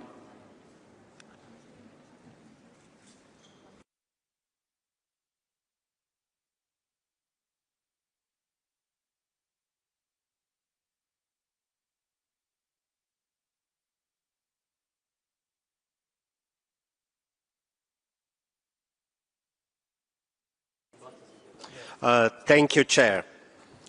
The catastrophic human rights impacts of a sustainable and principled plastic production are undeniable and pose an unacceptable risk. In its recent advisory opinion on climate change, the International Court of Justice found that states have a duty to prevent significant harm to the environment now and in the future. An ambitious treaty addressing the full life cycle of plastics must advance human rights, including the right to a healthy environment. This can be achieved through, first, a just transition that upholds human rights and benefits people disproportionately affected by plastic production and pollution, control of chemicals of concern in plastics, and safeguards against substitutions, reduction targets for plastic production, and addressing legacy pollution, mandatory disclosure of health and safety information related to plastic production, equitable and affordable access by all states to the environmentally sustainable technologies with robust mechanisms to protect scientific inquiry against conflict of interest. And lastly, a transparent and adequately resourced financial mechanism to support equitable implementation of the treaty. The Plastic Treaty should reflect human rights obligations by explicitly integrating them in Article 10 on just transition. The human right to participation must also be upheld at INC 5.2. It is necessary that decisions are made in a transparent, inclusive and accountable manner with the participation of observers. Delegates here today have the historic chance to design measures to end plastic pollution, advance sustainable development and uphold human rights. Thank you. And I thank you very much, and I ask please the speakers to keep their statements within 2 minutes. Now I'd like to give the floor to the local and subnational governments coalition to end plastic pollution, and it's mic 52. Thank you, Chair.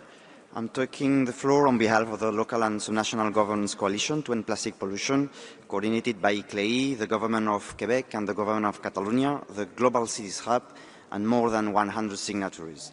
The role and objectives of the coalition are clear since the very beginning of the INC process. We express a strong commitment towards the adoption of an ambitious international instrument on plastic pollution that must include the essential role of local and subnational governments as key actors. The instrument needs a whole of government and whole of society approach. We are at the forefront of combating plastic pollution. We have in-depth knowledge of local issues and often have specific regulatory powers and the ability to enhance implementation and enforce actions. Therefore, the future instrument needs to have a clear recognition of local and subnational governments. This is why we welcome the inclusion of local and subnational governments in Article 8 and 12 of the Chair's text. The Waste Management, Article 8.2, highlights the role of the subnational level in addressing plastic pollution. And the Capacity Building and Multi-Level Cooperation, Article 12.2, explicitly mentions local and subnational governments as partners of national governments. We have proposed additional language, which is available on the platform in annex to this statement. It is also critical that the future Secretariat of the instrument is mandated and resourced to work directly with local and subnational governments, not only through national challenges. This will be vital for building capacity, coordinating action, and ensuring consistent implementation. So, here our closing message. We urge negotiators to maintain and strengthen the role of local and subnational governments in the final text. And we call for the future Secretariat to be enabled to work directly with them, not just as implementers, but as partners in co-creating solutions. Thank you very much.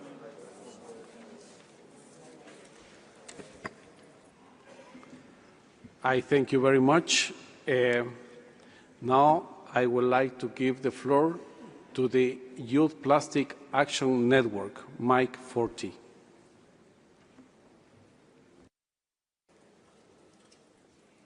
Thank you, Chair.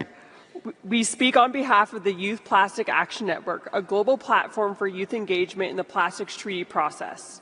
From day one, our message has been simple and urgent.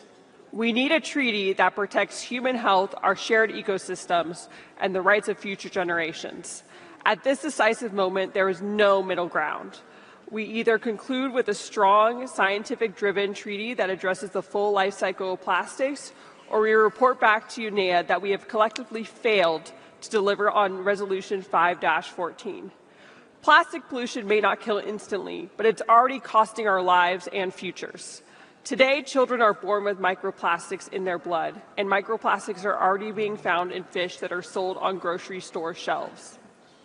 If we fail to deliver the treaty, healthcare systems will be strained under rising cancers and toxic exposures. Billions will be spent managing pollution instead of preventing it, and oceans could hold more plastic than fish, collapsing coastal economies and food securities.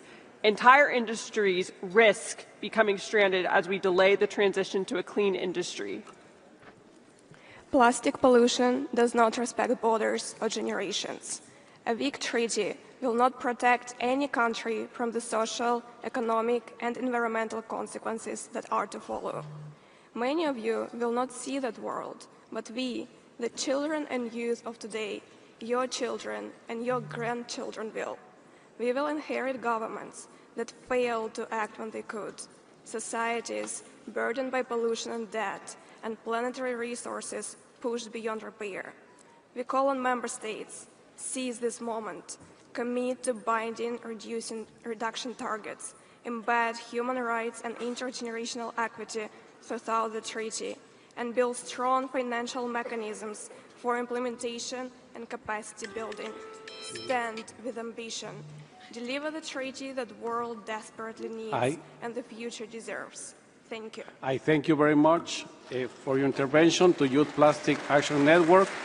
Please, now I would like to give, thank you please, I would like to give now the floor to Women's Working Group of Ending Plastic Pollution, and it will be Mike 5.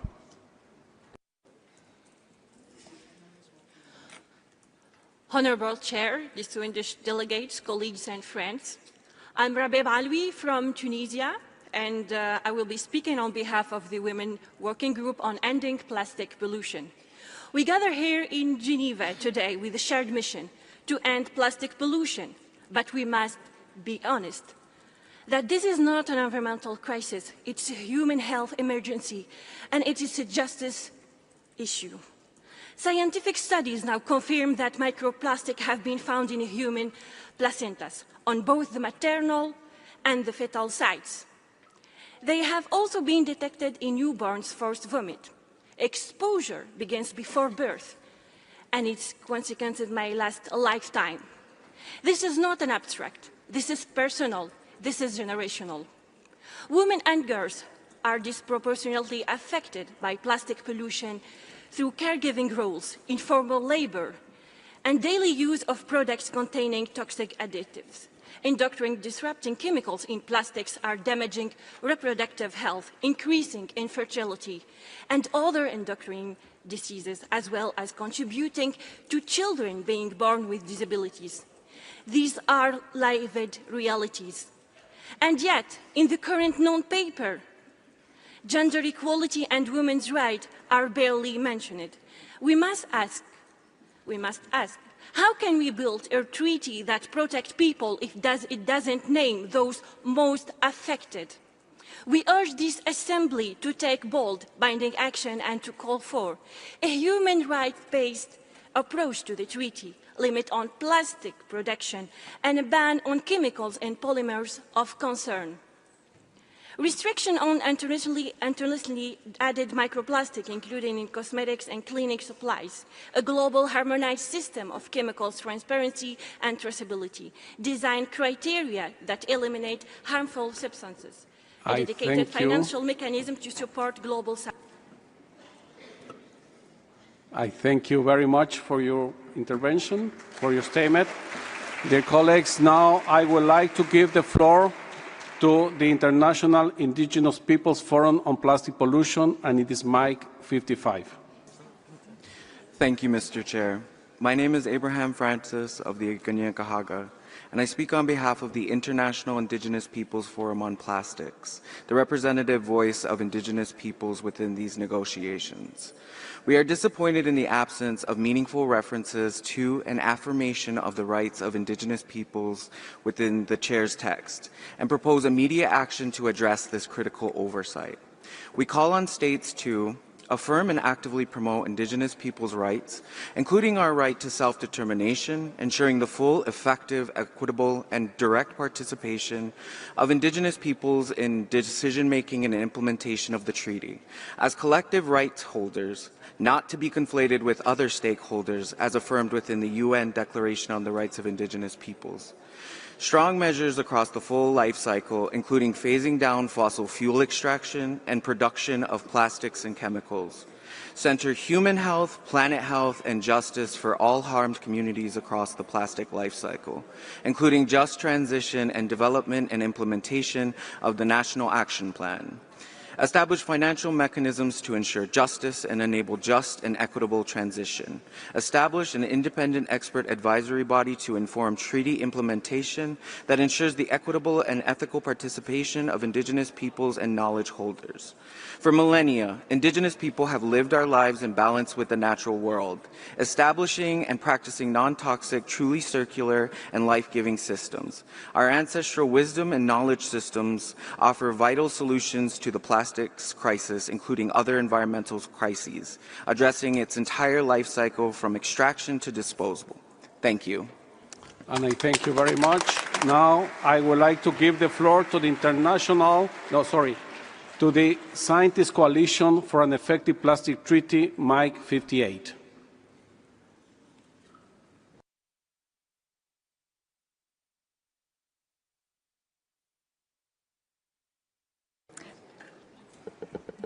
The Scientist Coalition for an Effective Plastics Treaty are 450 independent experts from 65 countries. 58 of us are here because we're concerned that the misrepresentation of the science of plastic pollution by some will result in a treaty that is unable to protect our planet and future generations from plastic pollution. So today we reiterate where the scientific evidence stands. plastic pollution, including nano, micro and macroplastics, plastic chemicals and air pollutants, are leaked and released along the full life cycle of plastics, starting with extraction of fossil carbon and biomass feedstocks, and production to plastic removal technologies. Plastic pollution directly and indirectly harms human and environmental health, as confirmed by decades of international research, including from the biggest plastic-producing countries. To achieve an effective treaty, the science highlights the following 6 priorities. First, a legally binding treaty with the scope to cover the full life cycle of plastics. Second, mandatory obligations to prevent plastic pollution at source. Third, adequate and accessible financial, technical and capacities to support to enable all countries to meet their treaty obligations. Fourth, safe and sustainable production and consumption, including phasing out groups of plastic chemicals and products of concern. Fifth, globally harmonised criteria for essential use, safety, sustainability and transparency to provide clarity to governments and businesses, enable efficient treaty implementation and incentivise innovative, trusted, safer and more sustainable materials and markets. Lastly, a legitimate and just treaty. The treaty's legitimacy hinges on contributions from expert groups with broad expertise and transparency, representation and conflict of interest mitigation policies. This will also enable just transition. The science is undeniable. I thank you very much. I thank you very much. Now I would like to give the floor to the International Alliance of West Speakers. Please, International Alliance of West Speakers, you have the floor.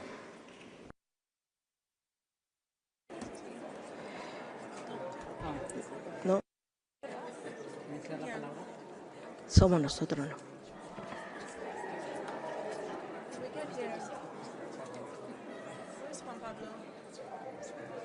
It's microphone 59. Yes. Buenas tardes. Soy uno de los más de 40 millones de recicladores de todo el mundo.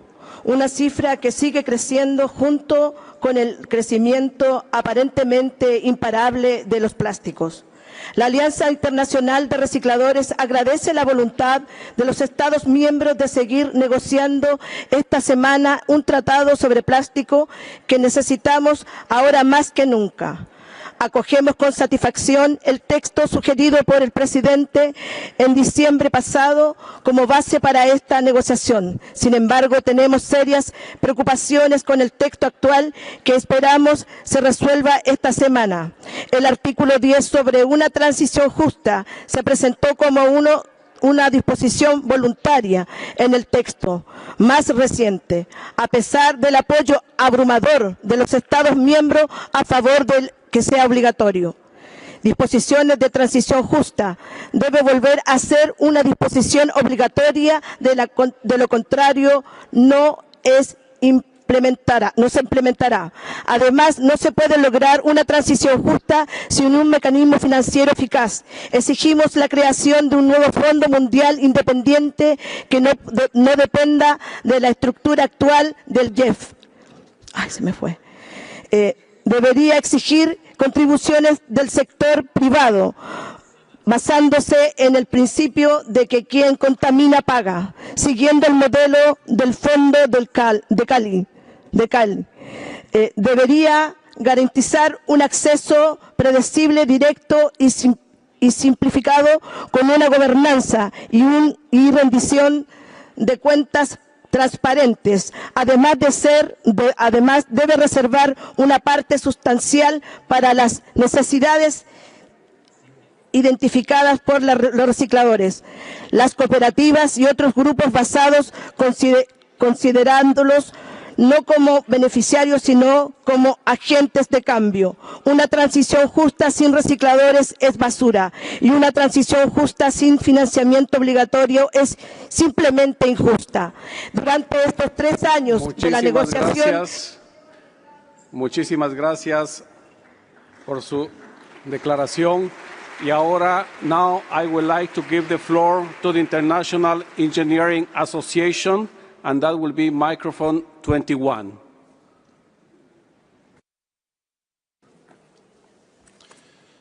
Thank you, Mr. Chair. Excellencies, distinguished colleagues, my name is Greg Skelton and I'm speaking on behalf of the International Council of Chemical Associations and the Global Partners for Plastic Circularity. Thank you for the opportunity to provide this intervention. Mr. Chair, the global plastics industry has been actively engaged throughout the INC process. We champion an agreement that is inclusive of countries, effectively combats plastic pollution, promotes the circularity of plastics, and enables society to continue to benefit from plastics. Circularity goes beyond recycling. It involves designing products for reuse and recyclability, improving collection and sorting systems, especially for the 2.7 billion people lacking access to waste collection, and advancing innovations that transform used plastics into new products. Over the course of the past 5 negotiations, industry has consistently shared our ambition and been clear on our positions, which are available on our website at plasticcircularity.org. We have heard and responded to concerns from governments by developing tools that demonstrate the industry's commitment to transparency, including the ICCA Plastics Additives Database, which provides details on regulation and use of the 4,549 plastic additives verified in commerce. And we continue to invest in innovations in product design, collection, recycling and reuse of plastics to accelerate the transition towards a circular economy. As the final INC session opens, there is a unique opportunity for alignment with governments and civil society, including the private sector, to address plastic waste in our environment. The perfect should not be the enemy of the possible. ICCA encourages governments to focus on common ground and deliver an agreement that is practical, implementable and achievable. Industry is eager to work in partnership with the governments to help solve the global challenge of plastic pollution while accelerating the transition to a more circular economy. Thank you, Mr. Chair. And I thank the International Council of Chemical Associations. Now I would like to give the floor to the International Chamber of Commerce, this mic 16. So it's the International Chamber of Commerce, microphone 16. Mr. Chair, Your Excellencies, distinguished delegates, my name is Raylene Martin and I speak on behalf of the International Chamber of Commerce, the world's largest business organization. We thank the INC Secretariat for their tireless efforts and the Government of Switzerland for hosting us here in Geneva, a fitting location for international cooperation and multilateral progress. The global business community stresses the urgent need to conclude an effective and workable agreement that meets the UNEA 514 mandate and matches the urgency of the plastic pollution crisis. We are at a defining moment. INC 5.2 must deliver clear direction and a framework to accelerate action by all sectors toward a future free from plastic pollution. The world is watching, and the credibility of multilateralism depends on what we achieve here. It is imperative to agree now on the treaty's contours with a smart mix of complementary measures that have the right hooks to strengthen the agreement over time. In this regard, we highlight 4 priorities. First, a fully circular approach must be central. The treaty should guide product design for circularity, promoting reuse, recycling, and environmentally sound management. Waste management must be a core obligation with flexibility for national circumstances. Second, focus should be on plastic products with the highest risk of environmental leakage, based on a common evidence-based framework that is application-specific and considers national and socio-economic realities. Third, innovation is essential. The agreement must support new technologies and business models across the plastics value chain to enable rapid transformation and empower businesses of all sizes. Lastly, success hinges on effective means of implementation that support accelerated business action and take into account the needs of SMEs. This agreement must provide industry with the clarity and confidence to invest in lasting. I thank you very much for your statement. Now I would like to give the floor to the Coalition of NGOs from West Asia, and that's microphone 19. Honorable Chair, distinguished delegate, colleague, and friend, allow me to deliver my intervention in Arabic. سيد الرئيس، أنا ماري تراز سيف، ممثلة مجموعة المنظمات غير الحكومية في منطقة غرب آسيا، حيث يمثل التلوث البلاستيكي أزمة بيئية وإنسانية تهدد حياة الملايين. في هذه المناطق يسبب البلاستيك غير المعالج حرائق وتلوثاً ومعاناة إضافية. نحن بحاجة إلى اتخاذ إجراءات فورية. التلوث البلاستيكي لا ينتظر، لا يمكننا تأجيل هذه المفاوضات أكثر من ذلك. نطلب من الدول الأعضاء أن تكون مدافعة عن شعوبها وأن تضمن إتمام المفاوضات هنا في جنيف. نحن المجتمع المدني من غرب آسيا مستعدون لدعمكم في تنفيذ هذه المعاهدة. نحن واثقون من قدرتكم على الوفاء بالالتزامات. يجب أن تكون هذه المعاهدة أكثر من مجرد رمز، يجب أن تكون قابلة للتنفيذ وقادرة على إحداث تغيير، قائمة على العدالة والتضامن مع المجتمعات التي لا تستطيع تحمل مزيد من التأخر. نحثكم على التفكير في الأجيال الحالية والمستقبلية وحقها في العيش في بيئة نظيفة صحية ومستدامة. لا وقت للتأخير، نحتاج إلى معاهدة الآن. شكرا سيدي الرئيس.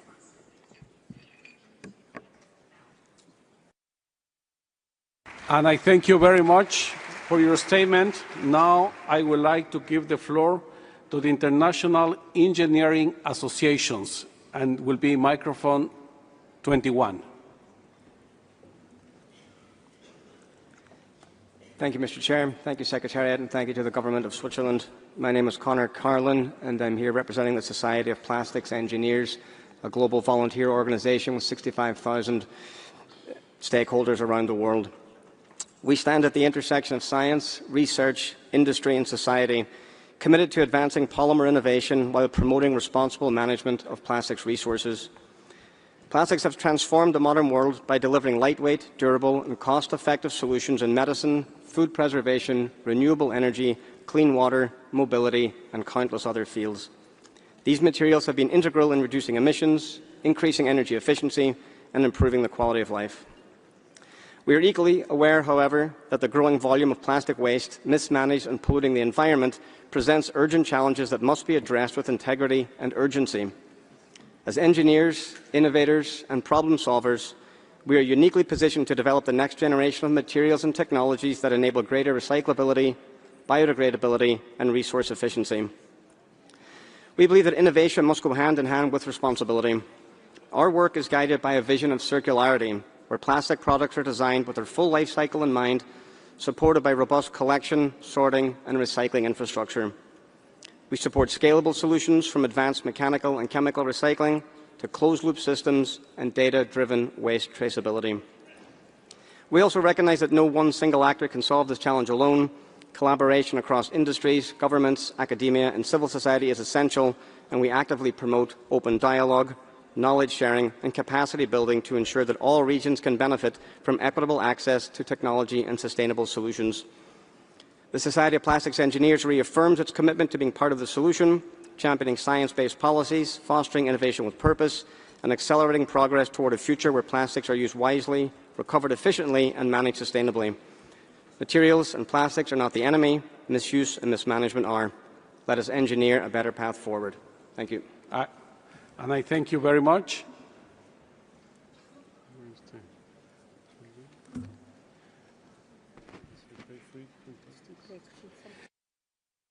Now I would like to give the floor to Break Free from Plastics, and that's microphone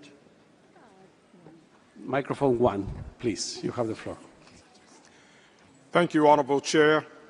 Esteemed delegates, I am John Beard, Jr., and I'm speaking on behalf of the Break Free from Plastics movement and the United States Environmental Justice Delegation.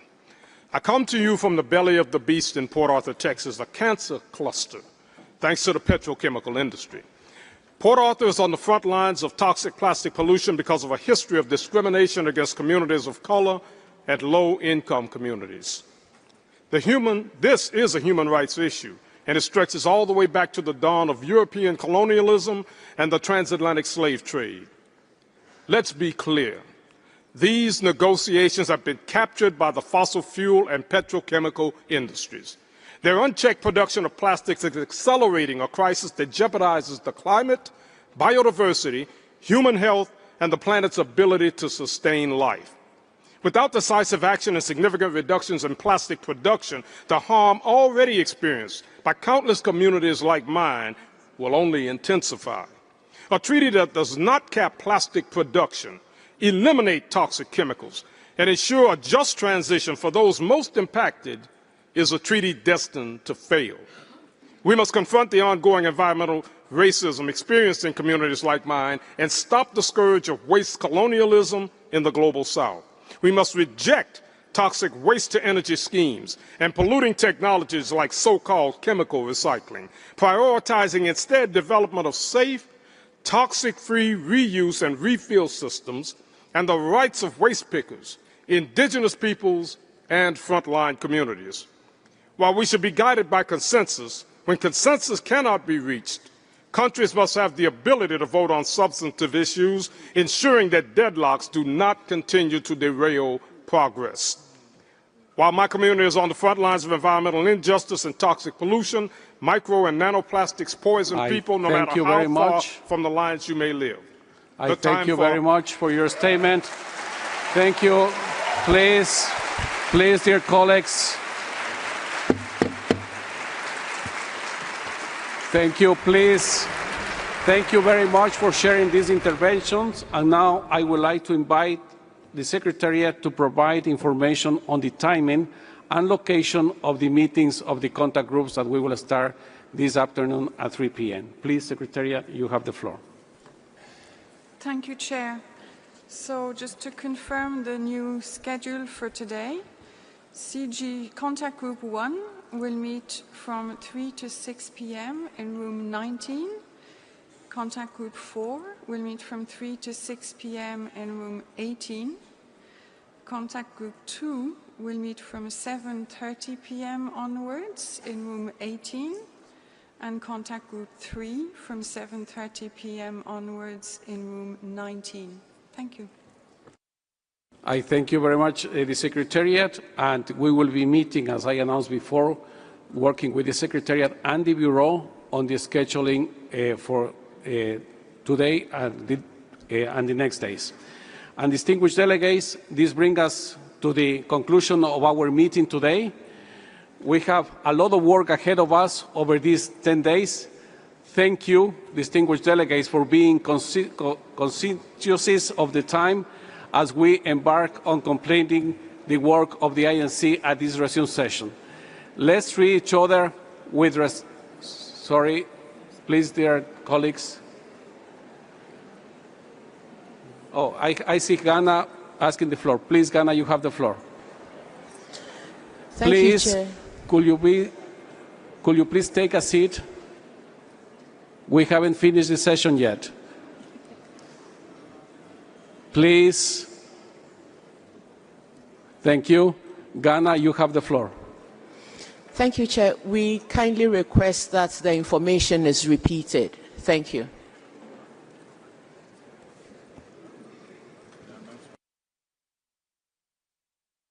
Please, Secretariat. Thank you. Just to note, this information will also be reflected on the website as well as on the mobile app. So I'll repeat more slowly. Contact Group 1 will meet from 3 to 6 p.m. this afternoon in room 19. Contact Group 4 also from 3 to 6 p.m. this afternoon in room 18. Contact Group 2 from 7:30 p.m. onwards in room 18. And finally, Contact Group 3 from 7:30 p.m. onwards in room 19. I hope this clarifies. Thank you.